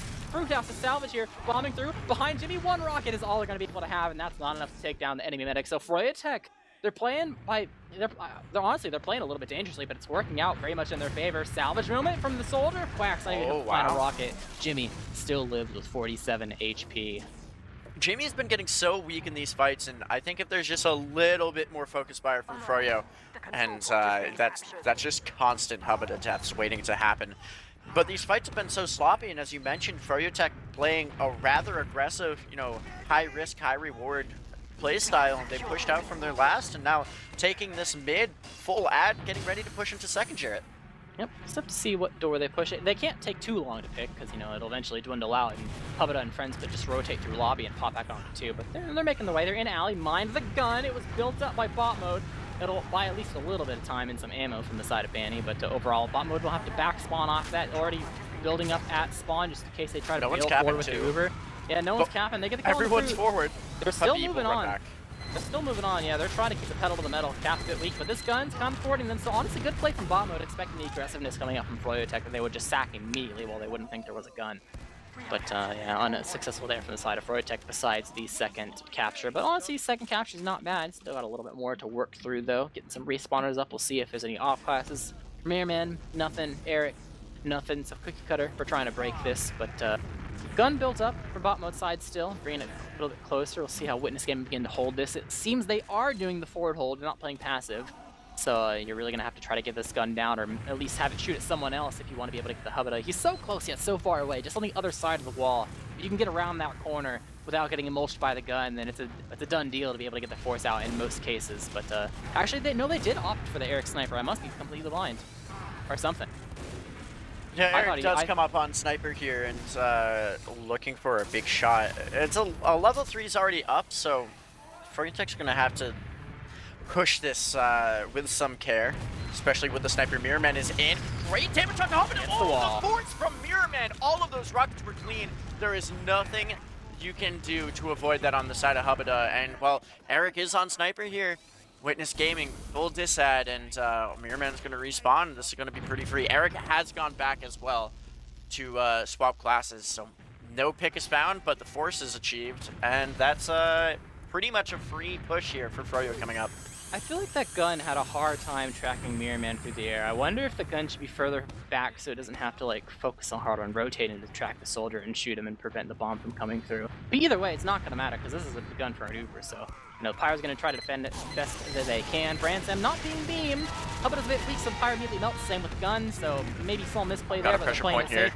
Cap, a little aggressive. Careful, there's Soldier in the Batman spot. Fruit jumps over. Good bomb on the bot mode! Heavy's melting. It's just 2 left alive, and Witness Gaming. Hit me with the saw! Some small mishaps here and there. That's enough for FroyoTech to take full advantage of it to get on the round on the board here, making it 1-2, with FroyoTech still having some work to do. Yeah, it seems like they have made some adjustments, and those adjustments are just a bit more aggression going into these fights. I'm very curious to see how they perform on this mid, as Witness has so far, I believe, won all 3 mid fights. Jared, I'll let you take us through it, but what are you expecting to see here? Either Banny will explode or Froyotech will get really, really aggressive, but it seems like Banny's playing more passive, so it's, we'll see how that begins with the spam department for their aggressive plays if they begin to do that. You have a scout underneath. The soldiers aren't committing too much. Now they're finally going in. Over towards the scout. Bot mode really weak. Is alive for now.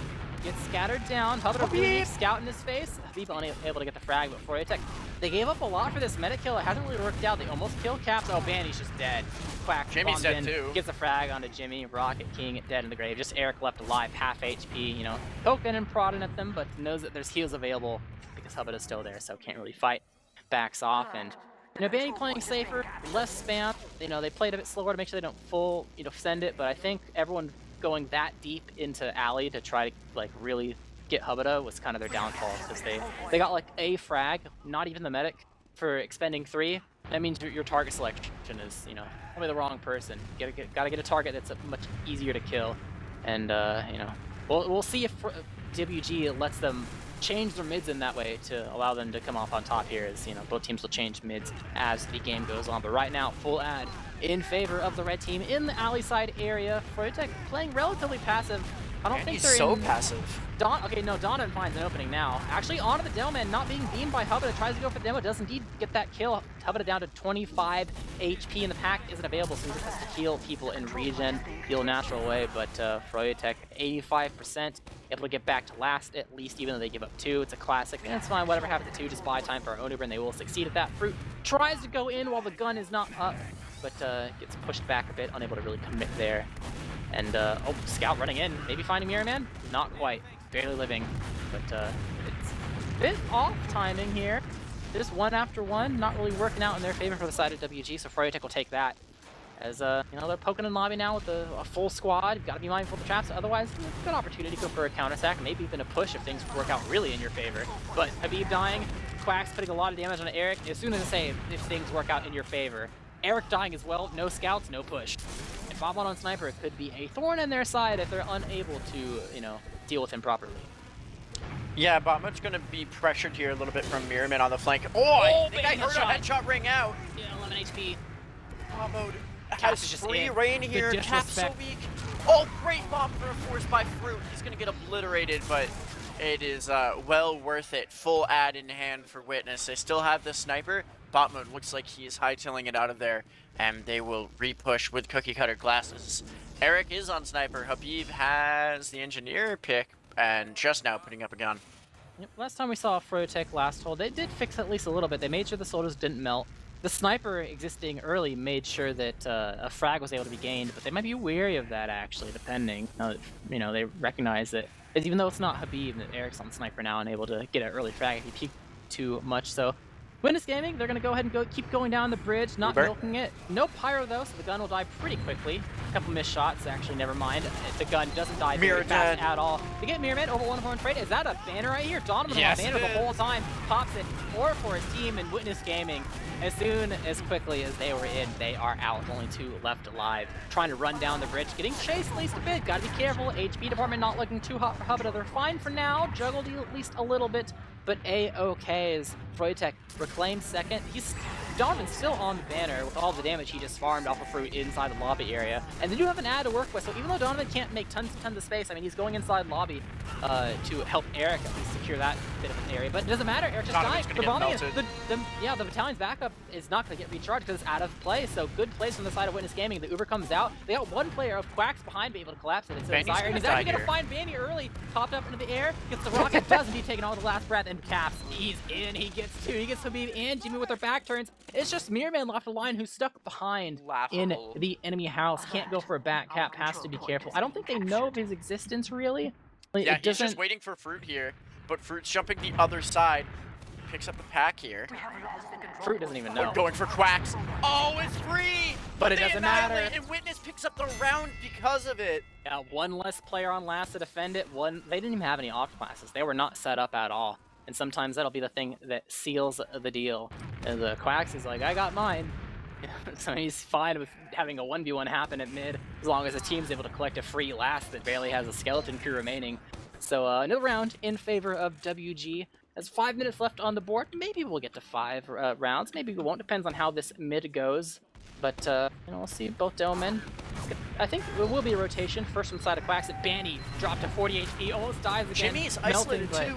Yeah, they're taking so much spam. Protec's health is not very good. 8 what a HP shot! on Eric. Fruit's gonna the first death though. They've given up a lot. They gotta get something in here for the tank of WG as they finally get the kill on the band. They've given up so much for it though. Quacks, nice shot on the scout. You know, getting a little bit hurt there, but not quite enough to secure the frag. And You're lagging a bit here, Jarrett. unfortunate. Brantlame is going to fall here. That's the 4th to die, and Habita out to last. Tech with ads are just going to run in here. They have the Uber, and it's easy enough to find the frags. Fruit will jump back to his team as spawners come up, and second will get capped out. Full ad for Froyo. It didn't seem like the follow-up from Fruit was there. They got a lot of damage. A lot of people on Forever Week. But they didn't do a very good job of making sure that the kills were gotten in a timely manner. They got some, but only after they had lost a lot. So the war of attrition didn't really work out in their favor. So back to last, they go full Uber available for the side of Tech. Got their whole passive squad gun. too. Yeah, the gun's hiding behind the box. No pyre to protect it. They're pretty much, they're holding back for the most part. Got to be careful of making sure you get some room. But oh, nice little duel, one by the side of Fruit, able to take down Mirror Man, escaping into the spawn. Will indeed grease up. So the gun dies, but they have everyone ready to go. And Donovan's on Batman, but they've already lost Banny 2 players. pipes! And onto Habita Habita. dodges! Not But how does enough. Froyo lose this? I mean, the heavy And goes Mirror pretty Man, big. died before the push began. So just a little 1v1 soldier duel won by Fruit there. And got the resup too. Fruit jumped straight around where Tech was Ubering, but just sneaked their way in, got the resup, so it wasn't able to be a 1-for-1 trade at the end of the day. But capped up second by WG, got the Uber ready to go. Missing a person, the squad of 5 walking, so gotta be careful of the timing of things, as Tech have a lot in the tank here to try to punish them at least a little bit. But damage, oh yeah, they're just gonna Uber straight in. Caps too deep, dies! Eric in the good positioning, they're able to take down the enemy Delman with no dome for the post fight. But there's, I mean, Brantam trying to find an opening onto Banny. Not really able to get Fruit too much onto there. Eric. That's a good find, but he's gonna die for it. It's 3 for 3 so far, but the Quacks, demo good deck. timing. Big bomb. Good damage up to Jimmy. Bot mode coming in to try to clean things up. Habib's gonna be there, and Habita has to heal up. Bot mode could have been big, but I think a missed scattergun shot there at the end. And WG is back, so they know they can't fly into the respawn as a Tech. But Tech, they're not, you know, can't be unhappy with the situation. Even though you lost a little bit, you still hold on to mid, you still have an ad to work with, because WG did have to use the Uber to break in the first place. And, you know, you're missing some of your squad, your explosive classes are just barely getting here, so they're not exactly, you know, buffed in the best way. But you still have some presence here. It's only 15 ad though. It's by slim margins. You could at least play off the fact that WG's playing a little passive and scared to make sure they don't die to 15 dis-ad. So you have room, but Mirror Man going to be the first fall. Once again, Fruit gets the Mirror Man 1v1 and lives throughout it. And Grand Slam able to find the kill into Eric as well. Quacks with the force onto Jimmy, getting the Uber out of the equation, and Habita hasn't even used yet. I mean, Quacks was a life for it, but Caps bombing in, finds Jimmy. Grand Slam able to get the frag, and Bomble's on a 6k right now after killing Banny. 2 behind, going for the back cap, gonna have to bring them back. They can't outcap this, and they're gonna try to stuff them at the door. Nice damage on the Habita, at least a little bit, but not gonna be follow-up there from the side of Habib, who's still lingering. Could get onto Cap here and onto Habita, but no, the pipes will keep the medic alive. As Witness holds on to their second and pushes out onto mid. Yep, 3 dead for the side of Tech means no mid hold for them, and they're not gonna get their spawns blocked, so they are able to at least do something on 2. Is that a spy for checking, or no? That's a spy committing. Did you have the gun built up on? Oh no, okay, he was. I think Habib was thinking of building a gun in the, on 2, like in the shutter, but decides not to. And Donovan, he has eyes on them. So we'll have to see this decloak. This is gonna be it. Spy POV. This, yeah, Decloak make or break. onto the The medic. timing. Oh, spotted. He gets Punches it! out of the comms. The comms aren't there. Fruit saw it. Fruit called it. But I guess Fruit might be a bit soft-spoken. And Habita just, I don't know, in one ear out the other. Who knows? Either way, that's a successful play from the side of Donovan to be able to get that Uber out of the equation. And now Tech almost have an Uber of their own. Quacks has some tricks up his sleeve, though. I mean, it might not be onto the combo, but it might be enough to throw a wrench in the plays of Mirror Man, as he is hiding up in the lobby and can drop down at any moment. Brandsam's spotting for him, gets the kill, and is now behind. Actually, two of them going behind for the back half, and now Froytex plans of pushing, but it's down the drain. There are some people around. There was a rollout of Donovan, who did die on the spy play, but bomb coming in. The final rock of the drop, he didn't see the soldier coming. No was looking at the way. one. Was looking at the soldier in front, did not see the one coming from behind. No one called it out for him. He was completely unaware of it. Just a single rocket is enough to seal the deal. Now Eric finds a scout behind. Branson gonna get that kill. Branson hitting two, gets Habib as well. Caps bombing in, getting Banny, and now only one's left alive. And Mirrorman, who just respawned, was rolling out to try to help his team, but they're all dead. No soldiers available for the side of Witness Gaming right now. This is Begin to free. poke in. It's just Mirror. Temporarily 3v3. No Uber to bail Bobo them out just quite caps. yet. Just capping it up. Oh, the soldier though. Flip does it! And both Yep. soldiers jump off. Or the one soldier that was 4-1. alive jumps off. And that was infinite overtime too. That snuck up on us, didn't it? Yeah, I did see it click over to the win limit 4. That's a 4-1 map 1 result in favor of Witness Gaming. So I'll earn some points, but my prediction's certainly incorrect. And next we will move on to CP Sultry. But let's take a look at logs here, Jared. Yep. Who are you expecting to see top damage? Before I look at them, I'm expecting to see probably either bot mode or caps. Definitely, considering all the Ubers they got, the aggressiveness that they showed, and definitely the stableness from bot mode as well. I'd either expect caps being able to play aggressive as he was and not be punished too much could put him at the top, or the fact that bot mode. I feel like a lot of the Ubers are pretty successful from the side of the WG, and he was pretty stable and staying alive. I think at least. So he would probably be able to, just have constant damage output throughout the course of the match. But I will alt tab and look at them. Shout out to Crazy Gamer, the only correct score guesser with the 4-1 in favor of Witness. Logs takes forever to load. Okay, there we go. I Logs see. takes forever to load. Do you have them now, or should we? Oh yeah, there we go. Okay, it was cap. Entering the 300 DPM club and kind of blowing everyone away in the dust. Guess it kind of makes sense when you get that many, last pushes on Demo Man. It can get bolstered up a bit, but it went positive as well. So definitely a good job there. It's Even the kill department scouts is though Brandslam, for actually. Witness Gaming popping up for the kills. 29 for Brandslam, 24 for bot mode.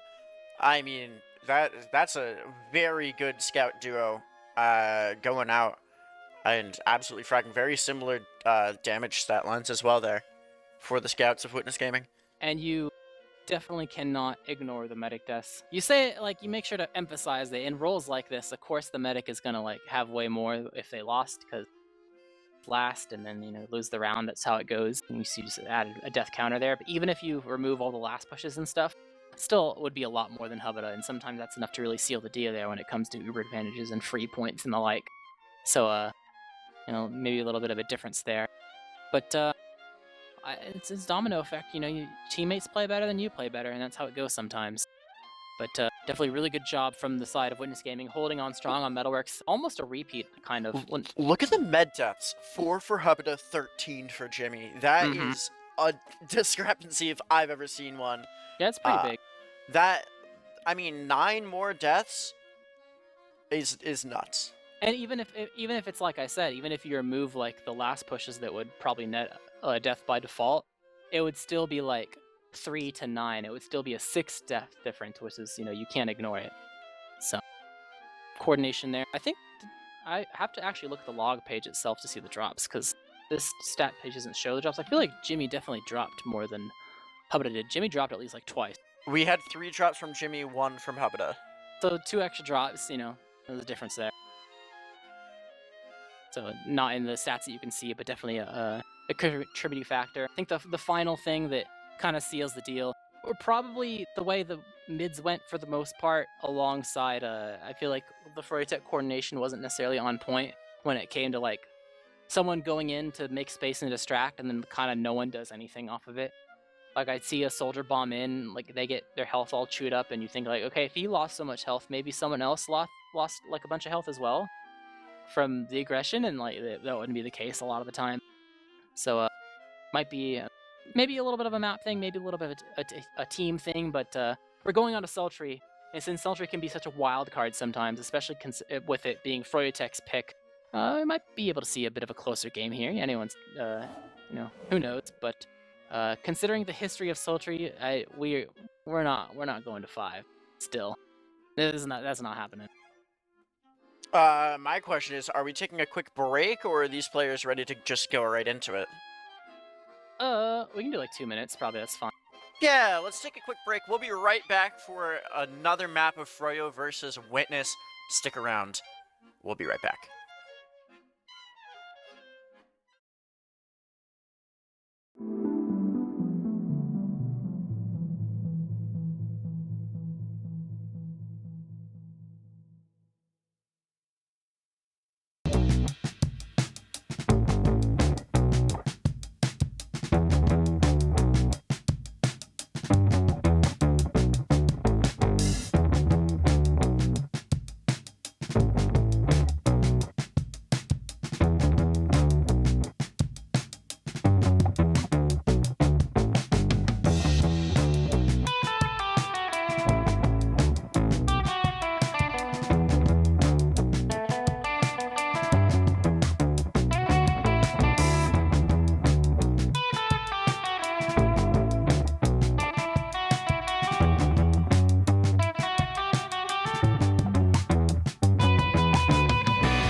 We are back. Hopefully that was enough of an intermission. Not quite live yet, so we're, I'm here. when it comes to the teams. So, we still got some breathing room. Actually, never mind. I cursed it. We are going live. Predictions, Godfather? God, I really don't like watching Sultry. It's one of my least favorite maps to cast. I'm gonna say like a 3-1 Witness. I think it's a 2-1 Witness. You never know what will happen though. But both Domen have arrived to mid, both rolling out through the boiler/cheese area. A little bit of spam, not quite committing to yet. It is kind of a big mid, so it's a tall ask to go and really aggressive right off the bat. We see Project Soldiers going in on the Hubba. They're actually changing targets. One on the Hubba, one on the Quacks. Neither die. And with that, oh my god, that's a full life. I'm speechless there. They didn't really focus fire, and I think you can see the result clear as day on what happened that mid fight. Yeah, Witness Gaming had the focus fire, had the coordination. Froyo Tech kind of scrambled eggs here on the mid fights all night long, and now going to be pressured pretty far back onto their last, and Witness Gaming in a great position here to go up 1-0 very fast. You see Uber in, Mirror Man's going to be jumping around, being a distraction. No pressure onto point in this Uber as Cap does go down to Eric's body shot. And, well, Vanny dead, as is Mirror, but that's 3 dying on the last push, and it is not looking good. Stick. Whacked with the pickaxe, and somehow Eric picks up 4 there, including the medic, and Froyo salvages. Yeah, the sniper kill on the Caps before the Uber was even over. Was definitely a very big boon for the side of Froyo to help make sure that Witness Gaming had a hard time controlling any sort of area of the last that they just took. Can't, spawn camp anyone, can't sticky people off on top of the point when you bring soldiers over. Just so much more difficult, so it makes sense that things kind of crumbled from there. And I mean, they tried to stick it out. They thought that, our demo dies, maybe we can get something else, but I mean, it's Sultry last. They got a little bit. They got the Vanny kill. Not much else, to be honest. So Froyo Tech in a pretty good spot after taking mid for free. They have an Uber of their own, trying to make some space to get this free kill pretty much for free as well. But no, they're not for free. Hubba with a nice arrow killing Donovan. This Uber comes out, trying to kill Quacks. Missed shot, but not going to be enough to keep him alive. Is the gun from Brand Slam in the spawn. not much of a nuisance, honestly. Gets killed pretty quickly as they cap this up, and with 2 soldier frags, Witness Gaming got to bide their time to get the heavy just in case they try to dry early. Dom's not quite there, so it's not that big of an advantage. They got a cap, so not going to be able to use it. But Hubba and friends, they have their Uber almost ready to go, just 10% remaining, so got to pick a door and roll with it. But Donovan has respawned on Sniper, so we'll see if that's going to be a thorn on their side or not as he scopes up at the choke, looking towards the alley side area. Yeah, I'm not super familiar with the sniper sight lines, but I'll believe it when Donovan finds a nice shot here. I'll certainly sing the praises of the pick. I mean, this has evened up very, very quickly, and with the sniper trying to break that stalemate, I think Donovan's going to walk forward here, peek pretty aggressively, but he's going to be spotted there by Fruit. Yep, this is honestly a classic G6 thing. 40 ad don't care, hold and last. And they're just going to go for the mid reset. At least they want it to be way, like, almost free. They don't want to have to seriously, like, fight for these good situations to leave their last. So they're sticking to their mantra, so we'll see how things go. Sniper still in the field, as mentioned. Rotating around to try to find an angle, but honestly, I mean, you're going to be hard-pressed to find a sniper sideline angle. I mean, it's possible, but it's really easy to check when he's scoping down the areas now because of the see-through part of the wall. Caps just like, you can see Caps looking at it right now, like just kind of using it to try to poke around. I mean, getting a shot through lower, your feet are shown first before your head and your gun, so that's seen from a mile away. This is the only door you can really shoot from, and even then, because it's the only one, it becomes hyper predictable. So you're stuck between a rock and a hard place in this situation, and doesn't really fine-tune much yet. Mirrorman gonna be the first to fall, which means back up to 2 in case some sort of counter-set comes through, but Witness Gaming not really opting for that, just sitting pretty at last as the timer ticks down. And bot mode Spy is gonna commit out. It's not just checking, is gonna run to the lower area and try to see if we can get a drop on a Jimmy or something, or at least get an eyes on them. But we'll see if we can find the timing or not. I think Froyo might be going before bot mode has a chance. Oh, look at this! Oh, he found him. Standing in the doorway, Donovan runs up and bumps into him. So, hey, Donovan found a pick on Sniper. Probably not the way you expected it, but successful nonetheless. And the gun's dead. Mirrorman's in. Gets capped. Oh my god, what is happening? This hold. There's 2 left alive. Froyo rolls this. This hold melted in front of our eyes, and they just get blasted back by stickies. That was so fast, it's not even funny. It was a singular kill onto like a spy, and it just spiraled out of control. No gun, no demo man, no defense. No defense at all? Well, at least the mids were good for the side of Witness Gaming, but obviously as the first round show, they're going to need much more than that to keep things going. Well, Froyotech got the round without the mid. What can they do with the mid, as we might see that depending if they're able to win this one or not. Spam and bring it across towards both demo men. Both fine for now. No one really going that aggressive. A soldier near their own frog. Fruit jumping forward, at least a tad, not too far, but Jimmy's actually taking a lot of damage. Has to go back for the kills. Soldiers will bomb in out from the side of Froyotech, and everyone from WG just holds S and farm. They are, oh my god, look at Danny in the stratosphere. Oh, he almost gets air shot one of those soldiers. Doesn't need Dido. Eric, 1 HP in a dream. That would have been the tip of the year if that hit. That would have been extremely good. But only losing caps for that. With game, oh, Branson's on the chase. Didn't even notice. He's going in. He wants this medic rack. Might find it. Respawner's coming in hot. He needs to get it now. But wow. Oh, the salvages. End up both are soldiers for it though. But overall, worth it. Yeah, 100% worth. It's going to be 100% ad here for Witness, and they'll cap up mid here, and Froyotech will sit on their second and do their best, which is all you can ask for against Witness here. Eric is up on Sniper. That's the only off class for now. Jerry, I mean, with more common maps, you know, you can say things like, "Oh, this is a scout map. This is a soldier map. This is a demo map." How would you describe Sultry? I mean, there are some landing spots for soldiers, and the skybox is, you know, pretty nice for you to use. So I think soldiers don't have too bad of a time here, but there's also tons of flag ammo for scouts as well. So I feel like it's not one of the more what's it called? It's not one of the more unbalanced ones. Brandside free cap here. That was really good pressure by Witness Gaming, kind of boxing Froyotech into one angle and then easy cap up. And now a big bomb in here coming on to Mirrorman, but it's not going to work out for Fruit. Witness sacks one in an even situation. Yeah, a lot of damage. Bot mode taking down as well. Caps getting ran out by one of the scouts. Eric gonna find his death. Brainstorm giving up his life for it though. Only 2 left alive. Actually, no, 3, because Quacks is behind. The Uber comes out. And so is Jimmy, though. Quacks on a solo mission, able to get the force, but will give up his life for it. So Witness Gaming gonna go ahead and back up. Oh, His Froyo Uber chase should him down. obliterate Witness here. So much damage. They're able to run away. Kills, though. Yeah, they're able to run away in time, and it will just even out exactly, pretty much. A 5% difference does not matter at all, and things certainly have slowed down after round 1, Jarrett.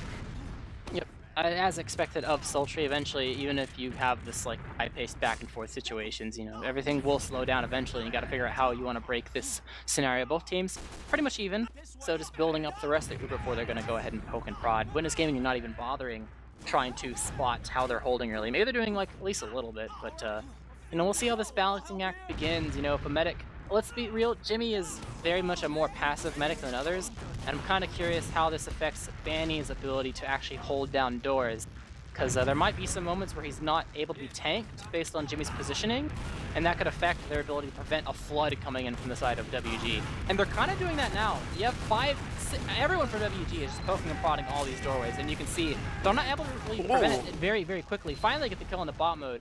So good diligence there to make sure they're able to net that frag in stickies. Hitting Hubba just at least a little bit. Now they're doing their turn, but Bomb coming in some Quacks. Able to get the force onto Jimmy, so Uber expended trying to chase him down. Caps jumping away. Overall just only going to give up 2, and honestly, getting 2 kills with the Uber, you can't be too mad as Froyo. You know, you're fine with that. Witness Gaming, you're probably like, oh, well, as long as they're not able to take 2 for free, they can at least get something off of it.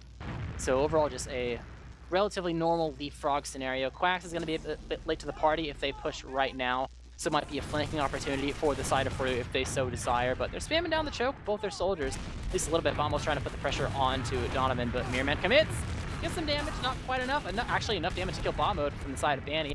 They're still trying to make some space. Quacks jumps in, immediately almost melts down. The Uber forced out. Eric really weak. Donovan dies to fall damage. Eric rocketed down by the side of Fruit. And oh, nice damage on Habib as well. Just barely escapes at half HP. So overall, 3-for-1 trade. Once again, I mean, you're kind of whatever about it. I mean, you're happy for WG that your leapfrog went well, but Froyotech, I mean, if they push right now, it's only off of a 1-player ad, and they do have Uber to work with, so they're fine holding this. I mean, Bransam tries to make a move inside Frog, doesn't really work out his way. They're actually bringing their whole team towards Frog now, and no one's really able to abuse Boiler from the side of WG. They're just trying to put the hurt on them as they're walking through. Not getting too much luck now, though. They're fine. Jimmy's A-okay, and the health department, as they're all near the choke side, is going to back up. And finally, they reach a moment where it's not actually a leapfrog, but a point taken for free. And they want to keep the ball rolling. They still have 30 ad. They could just yeet themselves in, but they're actually taking a bit slower considering the positioning from the side of Hubba. Trying to fake the Uber. We'll see if they buy it. Donovan bombing in. Just a distraction from Mirror to bomb in. Hubba against the wall. Dies. Doesn't have the Uber. Unable to hit the surf. No medic or heals available from the side of the red team as they streamline forward. Bombo trying to make plays. Soda bombing in. Jimmy does indeed get forced. Wants to save as many players as possible. Now they're running forward. Trying to get the kill into Branslam. Able to see Caps down to 4 HP inside lobby. Eats the pack, is fine for now, but still getting chased down by one of these scouts, but they're just going the opposite direction that he left to avoid the stickies. In the last, Fruit trying to put up a defense up against the wall. Air shot missed, but still killed. BB if they get the final frag onto them, and the cap goes in favor of Froyotech. 2-0 in this Sultry game. Definitely took them a little while longer to get the second cap here. A 2-0 situation, 19 minutes left to play. Witness Gaming, you know, a different situation than they were on Metalworks, and now really need to turn up the gas here and try to get some pressure onto Froyo. I want to see a clean mid from both teams, but Witness Gaming certainly needs it more than Froyo here, Jarrett. Yep, the map is still young, so we'll see how things progress, but Banny dies to an arrow. Is this Metalworks? He dies before the mid began. Caps just bombs in, takes out Eric with him. Oh my god. Alright, both Dome men dead, so it's actually going to make it a bit tough for WG to continue to steamroll into 2 by any means, but they get mid for sure. That's something. That's definitely going to slow things down at least a tad. You're not going to do too much with the Dome men dead. They're going to poke and prod, maybe find an off timing. At least an opportunity where Eric's not there to deny. They get a soldier behind. Nope, never mind. Fruit caught at the doorway. Quacks bombing in. Wow. The 2 men with both their soldiers means it's going to be hard to apply the spam to prevent Froyotech from just walking in. And with Eric arriving now, they have their whole squad against dies. Donovan. Oh, died to fall damage though. Maybe a bit early, a bit haphazard.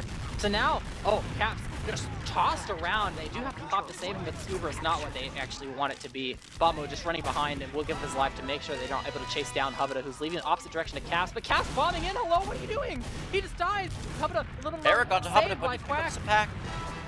Fruit gives up their life. WG in the chaoticness didn't really play.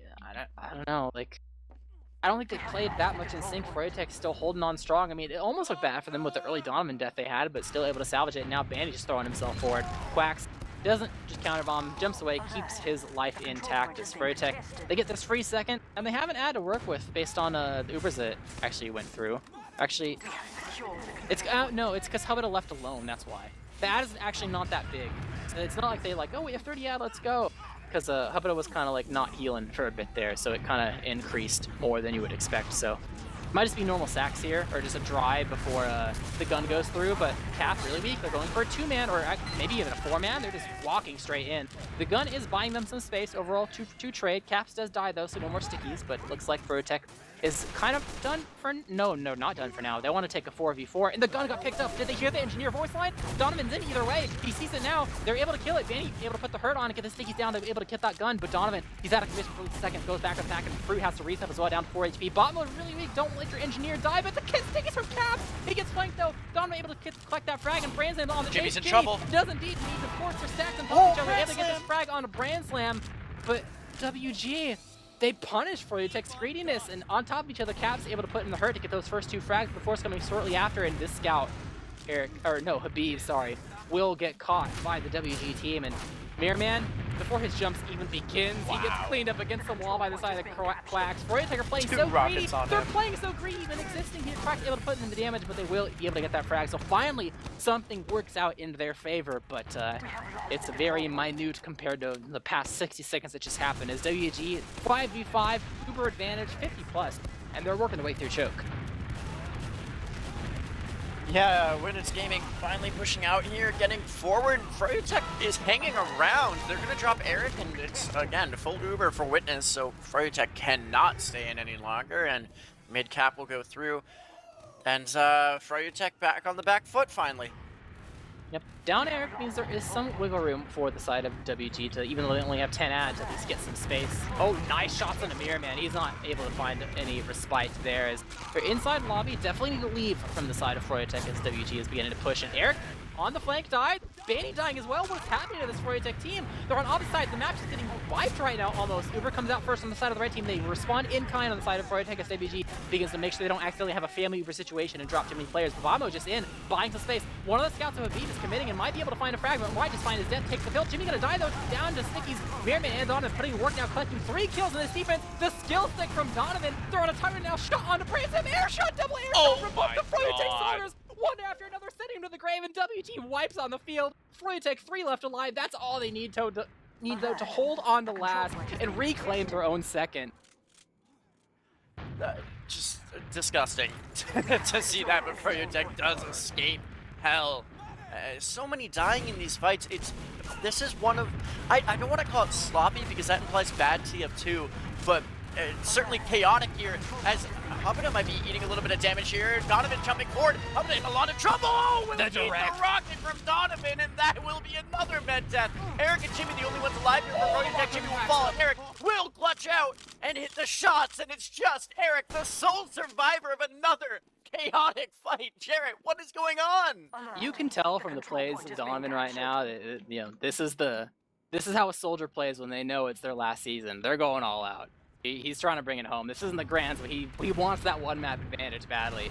Respawn advantage coming in from the side of WG means that Eric all by and Lonesome can't go ahead and cap this. He got a lot of cap time if that ends up mattering with some sort of miraculous drive push, but considering the Ubers, if anything, it'll be Witness Gaming make the move here, not just because they own mid, but they technically have a small ad. I didn't notice if that was artificial or not. Like the timings of the medic deaths. I don't know if the teams know the med death timings, but Jimmy taking some damage. What did he take so much damage from? Did he eat like 2 cap stickies on top of each other or something? I don't even It's fine know. for now. But we'll see. Is this real? I didn't pay attention if they should know that this ad exists or just because Jimmy wasn't healing or something. They're 90?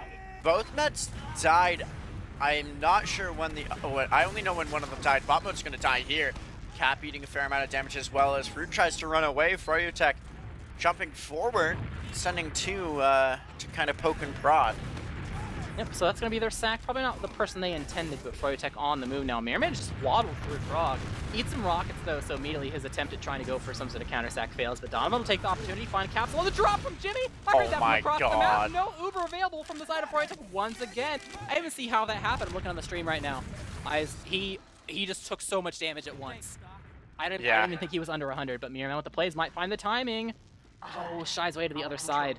Unable to get the force there early. Might be, can't block either. They're lingering too on the point. Just has to bide his time. Go for an Sniper off is angle up or in the something. form of Eric. I don't know. I feel like Sniper on this map is less effective than pretty much all the other maps in the pool. Mirrorman is lurking as well. I'm curious to see what exactly he has in mind for a play here. As he's now jumping forward. Spotted. Oh, that's an easy force, even though Cap hits the pipe. The Uber's only so much earlier, though. I mean, I guess, okay, it's early enough. Big so bomb. Yep, not able to push him into the spawn too hard, but never mind the spawn pushing him into the spawn. Oh, no, Damage on the falls field. apart. This is free. Yeah, a force like that. Honestly, a force like that, they're about to go ahead and use it anyway. I mean, it shortened it by a little bit, but at the end of the day, they're still able to do a lot with it. And even though they weren't able to lock down the spawns too hard, that double soldier bomb from WG, I mean, Froyotech are just stacked on top of each other non-stop, and that was a whole lot of damage that sent them to a round loss there. Really good point. I mean, all of Froyotech was pretty much standing in the same spot, and a double soldier bomb is going to capitalize that on that all day. Mirrorman taking a very aggressive positioning here up on the right side, has to back off now, and it looks like Froyotech's rotating on the left side. Cap so weak right now. Hubbard is going to look for the arrow as a scout. Doing some damage, 3 dead for Witness Gaming on this mid, but Jimmy eats the arrow! Hubada gets the frag. This is still going to be a 1 mid for the side of Froyotech, one of the few we've seen tonight, as Cap is fighting for his life and will hit the pipe. Trading out, but still a late demo death there for the side of Witness Gaming. Yeah, they did a really good job of shooting Fruit and Cap, so they couldn't actually help each other. Cap couldn't shoot the people that were pushing Fruit all the way towards their own frog, and Caps is actually really weak, so he had to hold S instead of hold W. And that kind of made it so that they were, off the small amount of initiation that WG had, they weren't able to really do too much and just kind of drop like flies. But Banny almost caught.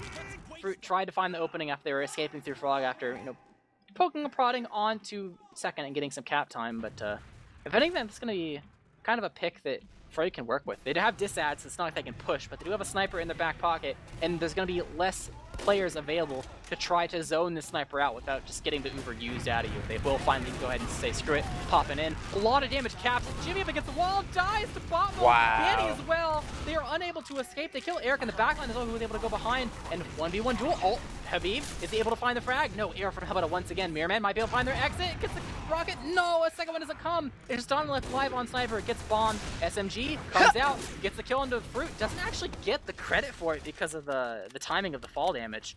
But does indeed die to a pipe from Caps. And, oh, Caps going huge there with that. Catching pretty much, well, not the entire combo, actually. I think a scout was missing. That was the big deal. It was just Banny and Jimmy alone in Boiler, actually. Where was the scout to give him scout speed and bail him out?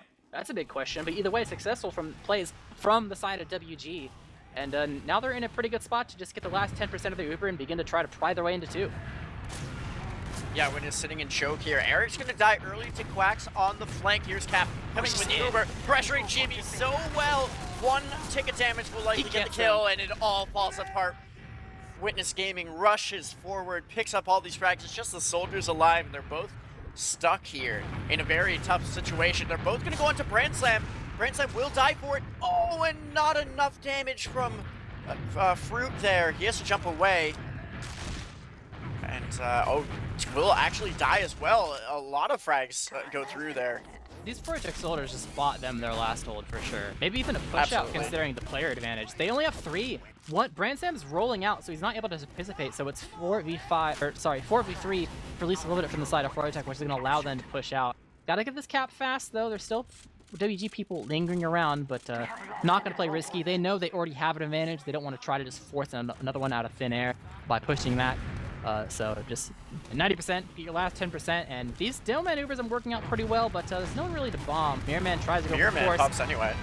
Gets a little bit of damage, but not quite enough. Still stickies in the shutter. You have to be careful about that, but they're rotating over towards the alley side. And this could be another round, but you know how dangerous Sultry Last can be, so we'll see how things go. They're milking it in really deep, but the Uber will finally come out, jumping towards the side. Jimmy, popping the so air. much. He's gonna resub though.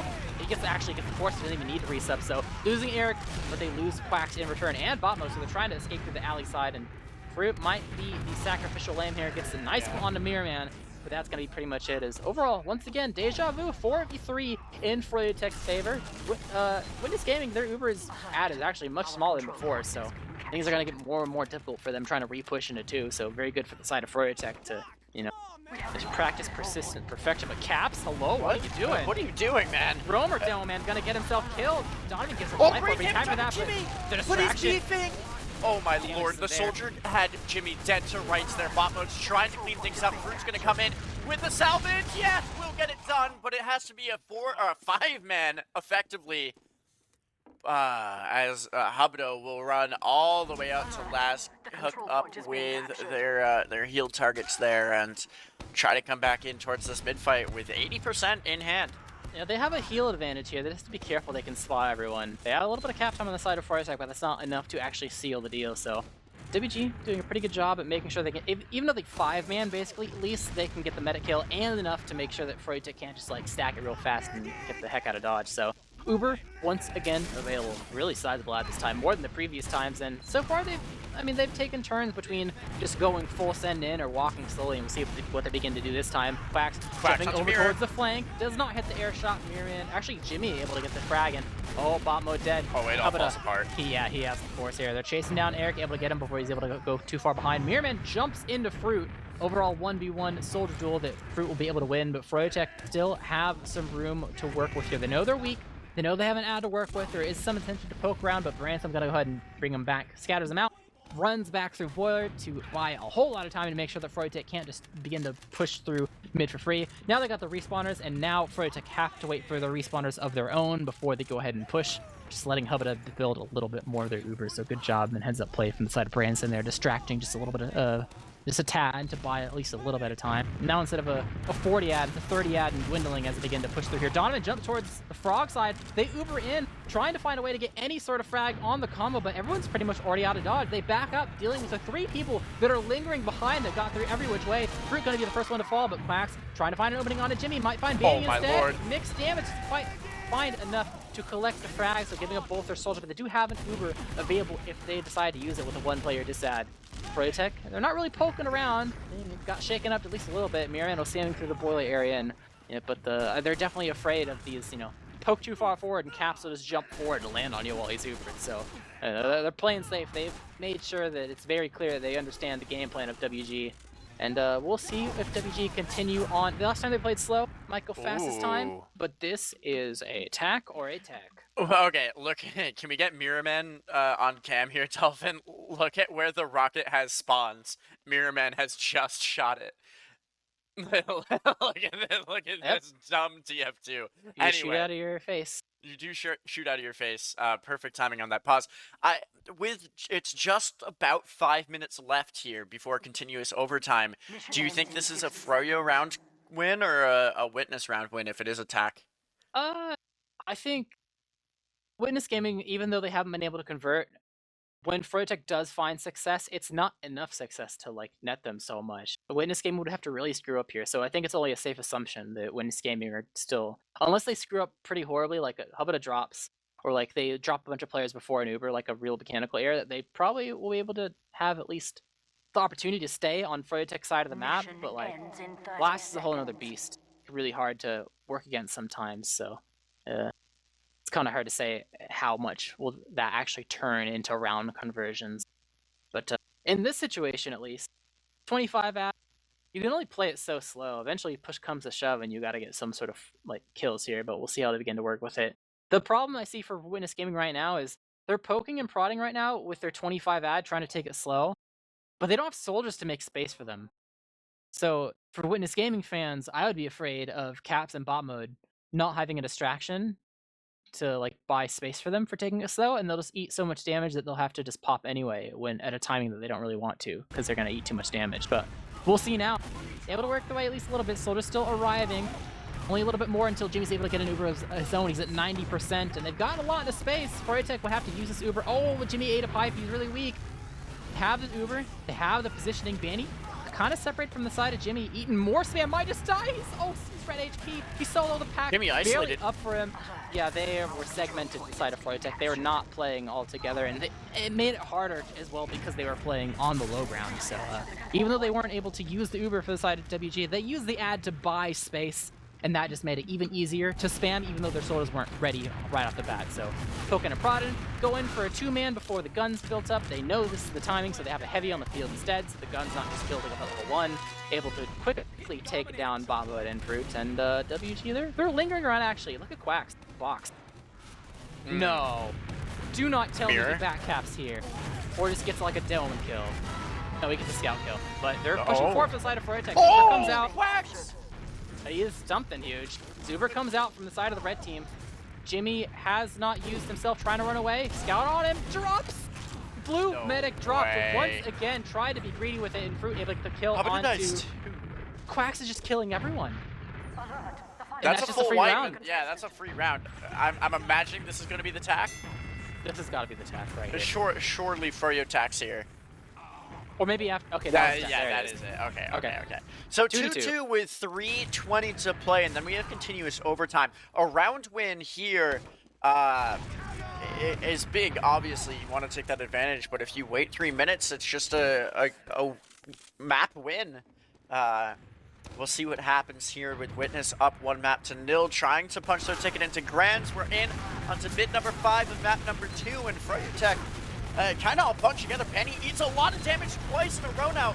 It's going to be pretty good for Witness here if they pressure, but both teams playing so passively, Jared.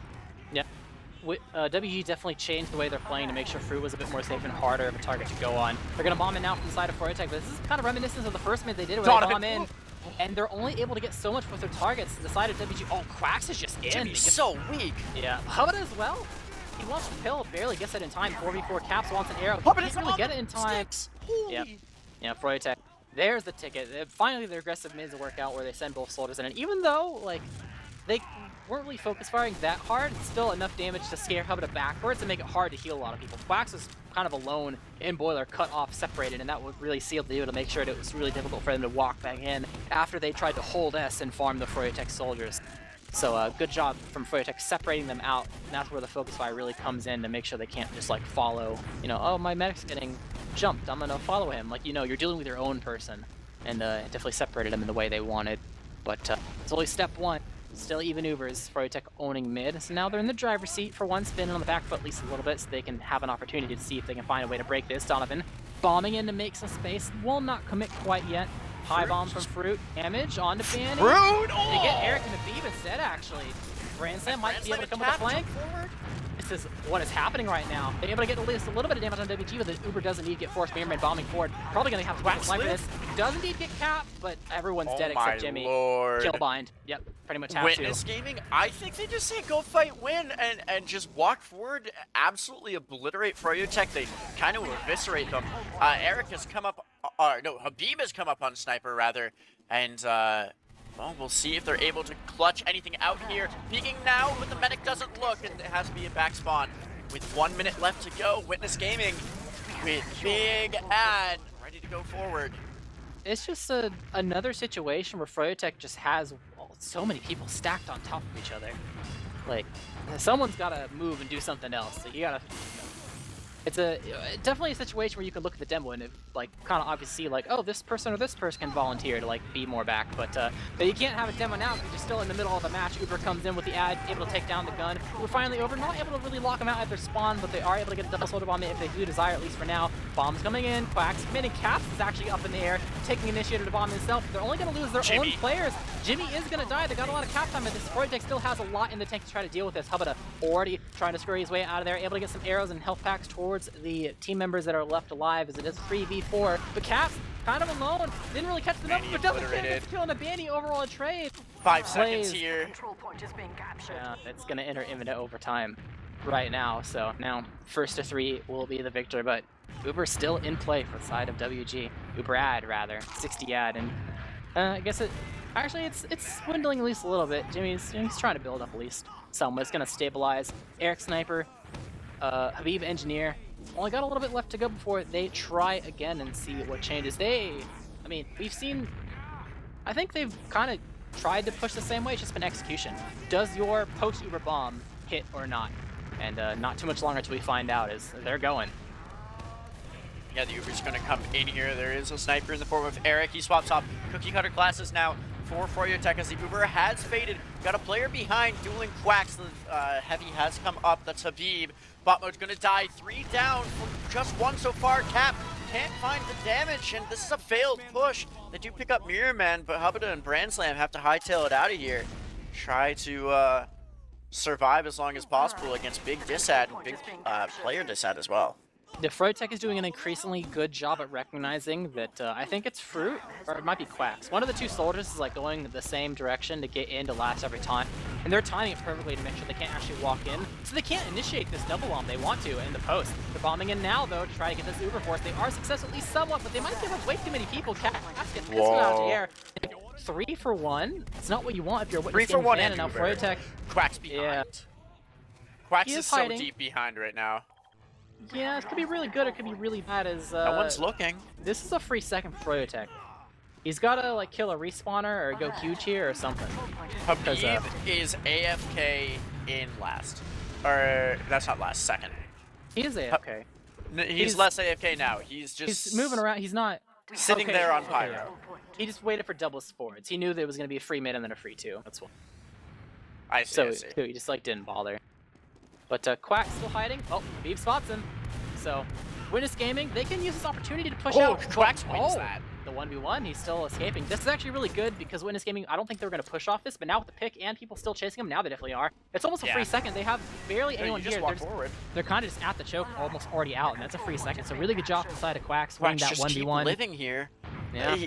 He can keep being an absolute menace, lurking behind. Both scouts for Froyotech were looking. Now Eric's the primary person in charge of watching that Quacks player in the background. Witness does get their second for free. Mirrorman jumps forward on the flank. No one really looking that direction. Quacks again, maybe ready to peek. It should be. You want to make like a coordinated anvil play here, right, Jared? If you're gonna go in. WG is fighting as if Quacks is peeling people, but he hasn't yet. Now he finally shows up. Now people are chasing him, and now there's some room. I was a bit worried for WG fans. Good damage! It makes some space now. A lot of damage. Quacks has finally brought 2 back, so now there's some open doors for the side of WG to work with. Quacks has brought them in the lobby. Still bringing them back. They get a kill on Dominic. Quacks dies in the backline, but Eric and Mirman are still tied up far away. Yep. Jimmy surfs back. It's fine for now. Uber's still intact. 4v4 scenario. Eric and Mirman only just barely arriving as the Uber is indeed forced out. Hubada, he's out of there. He doesn't want to use. He's calling it now. I'm out. Goodbye. And now, with them escaping, now it's an opportunity to walk in for free. Caps bombing in for space, not going too crazy. Just a little bit of damage on one of the scouts as Donovan has committed on display after seeing what happened. It's going to be a free mid for the side of WG. I guess not completely free. They did have to scuffle over it, but I mean, Froyotech had a clean exit. Donovan, he has eyes on him. He's got to win it here. This is going to be pretty much a free second for the most part. No, I guess not really free. Mirrorman will be there in time. It's gonna be all the marbles. He's decloaked. He's going in. They don't know. He's gonna be able to get. He's getting it. Okay, he got the demo man instead. Hubada, the pistol. He does get the Uber out. He does indeed flash. One of the scouts is running forward to get the soldiers and medic. Actually, it's demo medic combo. There's no scout speed on the combo. What's happening? Bumbo just running in, running and Banny inside last. Never mind. On to Jimmy, 60%, unable to Uber in time, and Banny able to escape police for now. But Mirrorman jumping towards the spawn. No, Donovan on scatter medic. down. Donovan Alone. with the pistol. The pistol and the mid back captures a separate 1v1 happening in mid as well. Fruit able to get some damage on it. Eric fighting this 1v1, not really favored, and Eric is gonna be able to be successful there. So Froyotech back to back. No wonder there's no scout speed there. Eric's going for a play behind. Just looking the wrong direction. And Mirman gets him shot down. So overall, playing a bit risky. Their medic, died for it, but overall successful play to not only get the demo man kill up from the spy play. Eric with the back cap 1v1 on the mid. And now the tables have turned. One player dead for Witness Gaming, and most their team isn't even there. Caps is a dead man. Gotta be careful. Will get scattered down. No demo available for last. And knowing Froyotech, they might not even want to use this ad. They might just want to dry. And WG, they try to hold on strong. They're inside the alleyway, but they recognize that the situation they found themselves in. Back to last they go. Engineer quickly getting built up as they do know they're in a disadvantageous situation as Caps will barely respawn, but they're already poking around Donovan, making some space. Level 1 up, popped into the corner. Fruit will be able to get that frag. Might be a bit too deep, might be a bit too early, but they do have an ad they can still work with if they want to. The question is, will they push by this slim margin of like 20 ad? And it looks like no. So just happy to be here now on the opposing team's second. Gun will get built up to level 2 shortly by the side of Brand Slam. And Donovan respawns as Spy. Is he checking or walking? He's checking. He's checking for now, but does he checking. walk is the real question. He doesn't. He doesn't commit. Soldier. Bot mode's on Spy though. Checking. Does he walk out or is he checking? Bot mode. mode's Okay, not they both committing. check. Yep. Just checking. Good Spam damage right out now. to a beep there. This gun is just dead. Banny does it by himself. Fruit didn't have enough help to win the 1v1, and now Mirrorman finds an opportunity. He finds an opportunity to get air shot. Craters. Obliterated. So, gonna be the one man there from the side of Frotech as they get outside of lobby for the most part, just trying to hold on to do. Is Witness Gaming classic? They're not trying too hard to poke the bear, at least a little bit. So fine with last, considering how leapfroggy things find themselves, and I think they've done okay. Like at least half the mids, and even the mids they've lost, they're not too terrible. They're probably still gonna be okay with the mid reset, but the moving up the gun gets spammed down by Vanny. There's not enough support on this left-hand side. Donovan bombs in. Wow. Caps hop into the air. Eric just runs through lower. They're just walking in with almost their entire team. 2-for-2 trade. One of the down. scouts is still in He's to so force weak. the flank. Quack able to get the force, but same to be said for the side of Mirrorman is there is a player advantage in favor of Flurry Tech, but not after this post. If they have to win now or just leave. Mirrorman Bot mode falling B. immediately. 3v3 for 3 more seconds, so Witness Gaming respawns. A lot Vanny's of damage so on weak. Vanny. This is it. They have to back up. They recognize it. Too much damage into him as Witness Gaming just barely holds on after that exchange. And Flurry Tech, if anything, this is really good for the side of Witness because they just want this that to happen most likely. And if anything, that was just a whole bunch of time because I have to go ahead and wait for a fair chunk of your Uber to get rebuilt.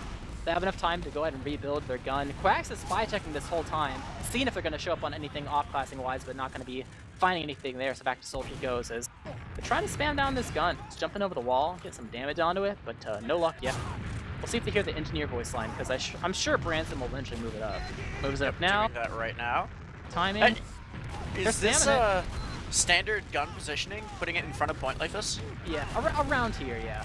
Okay. Good to know. Oh, Eric Eric so finds it. much gun damage. He's gonna die to cap sticks. Yep, so overall, that's going to be their quote-unquote sack. Once again, more burned time that Witness Gaming is very, very happy with. We're entering a point where, Flurry Tech have, they maybe have one chance to sack, and then after that, they have to go for some sort of, exchange.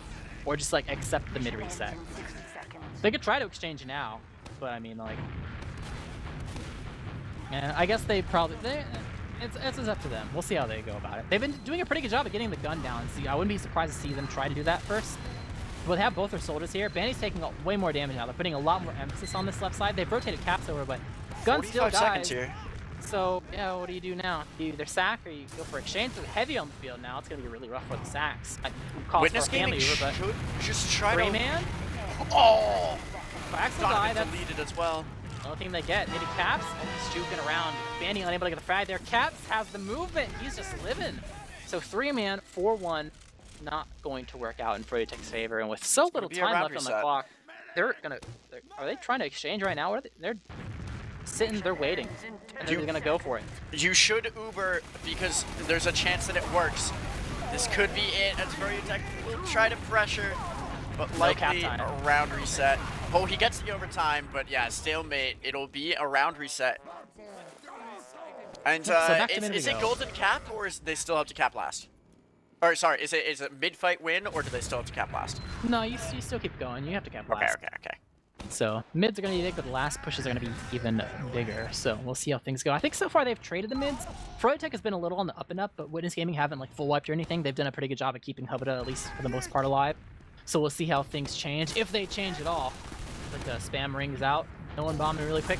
They do actually have Mirrorman near the frog side. A lot of damage on the Fruit. Needs an arrow. Hubada unable to get sightlines up. So a soldier pretty much out for a long time for WG, but there's so much damage on the Jimmy already means it's gonna be hard to capitalize off it. Hold, but he wins it. They get the kill on the Mirrorman. Same could be said on the kill to Eric. Jimmy is 14 HP. He is Ow. out here trying to heal. Eats the pill and is fine, but not Oh. really for how long? Does the bomb not work? He was does at 1 Quax HP and die just there? dies. Yeah, he was already red HP trying to chase, so just takes some fall damage, kills himself trying to jump because he was at 1 HP. You need way more than that. And, Jimmy will escape with his Uber. Hubada barely getting his, but mid-win for the side of WG, so they'll start things off here in this stalemate. As Brainstem rolling out, Quack's just respawning right now. No funny business when it comes to the off classes. So we'll see how they begin to work this. Jimmy, like I said before, in some of these stalemates, when he's on 2, he's a bit far back, which means Vanny can't be that close to the choke, so they try to work themselves in, but Freitech they've done an okay job. They're kind of trying to thwart the WG moves, trying to break this mid to second stalemate, but eventually one of these teams is going to crack, and we'll see which team it will be and how severe the mistakes will be as well. Yeah, I mean, if Witness loses here, then we go to map 3. If Witness wins this, then they punch their ticket to Grands. They won map 1, Metalworks. So this map 2 now in continuous overtime. Lex Point wins. And Vanny has eaten a lot of damage. Donovan is dead. Habib also weak, but Freitech will heal up here as Quacks respawns. And Witness Gaming starts to push forward here. They commit their medic. Mirrorman's going to be weak. Likely cratering, he will in fact die, and it's just the 2 scouts in the demo sitting around the medic right now. The Uber is out on the side of Jimmy. Hubba going to be popping back. Quacks has gone in deep behind. Bot mode, now the demo also leaping forward, and Jimmy can't find anything. Penny, Habib, Jimmy, all dead. And it's just Donovan, but not for long. Witness Gaming in the driver's seat trying to close this one out as the scout has gotten to last. This is GG. That's super This has GG gotta unless be- they... The medic is on, and It will be Witness Gaming moving to Grands. Freitech's not out yet, but Witness Gaming will have that 1 map advantage in the best of 5. Yeah, just What a finish. a slow crumble onto. Mirrorman kind of alone gets picked off. Another person died as well, and I think a third died in the middle of the Uber exchange. Correct me if I'm wrong, but either way, I mean, the defense, they got pressure cooked hard by WG. A bit of an opposite trend of events is what we saw last time when they were in the situation on their own too. But WG holding on strong. They worked their way to that first seed. They're holding on to it in the prime position in the grand finals early with that 1 map advantage, like you mentioned. And Freitech will be going to the lower bracket to play against Darkest Nights tomorrow, and then after that we'll have the grand. So a lot of TF today, but very quickly mentioning before people start to head out that grand finals is going to be tomorrow. It's going to be a full-on marathon for whatever team wins the lower bracket and escapes 3rd place to move on to the grand. So it's definitely going to be a sight to behold, and we'll have things for invite all finalized by the weekend's end. So definitely going to be pretty hype, and you do not want to miss it. Hey, if you enjoyed that cast, drop a sub. It's the best way to support us as casters and production. But let's take a look at logs. Brandslam, 36 frags and 226 DPM. Top damage, though, is Cap with 347. What are you seeing in these logs, Jarrett? I definitely will reiterate the Caps DPM this time around, because before I was like, oh, well, you get a lot of last pushes or whatever, so it can kind of bolster your DPM. But this time, like, there were some last pushes, sure, but it was still like a really even game. It's not like he was toppling over like his opponent, so he just got like free damage everywhere. And he pretty much worked for that. I mean, he did die for it a bit as well, but still, the only person in the 300 DPM club in both maps. So definitely putting in work for his team. But one thing another parallel within the previous match is, it's a close map, so the medic dash should be closer, right? But Nope. It's not the case. 14-6. That's the thing I was gonna bring up next. And Hubada's a tough nut to crack. two drops for Jimmy, 0 for Hubada. In pretty dire moments as well. One of those drops just was immediately a round loss because it was it was a round last. So a lot of ground loss. But overall, Witness just have a little bit more in the tank. They've really turned it around from the first BO3, shaping up. I mean, it wasn't a complete, it's not like they get rolled over. They won a map, but really put the pedal to the metal to make sure that they can knock these out. It's not in a super convincing fashion. You definitely had to put the work in. Freitech are no slouches. They've come off getting rounds even in a lot of their losses. But at the end of the day, when you look at some of these matches and you're finally at the point where teams are getting eliminated, which Freitech find themselves in now, going to the lower bracket, you can look at that in nice, close 1 point between you and your opponent's scoreline, but it doesn't matter if it's the map that sends you home. So have to turn things around if they want to keep themselves alive tomorrow.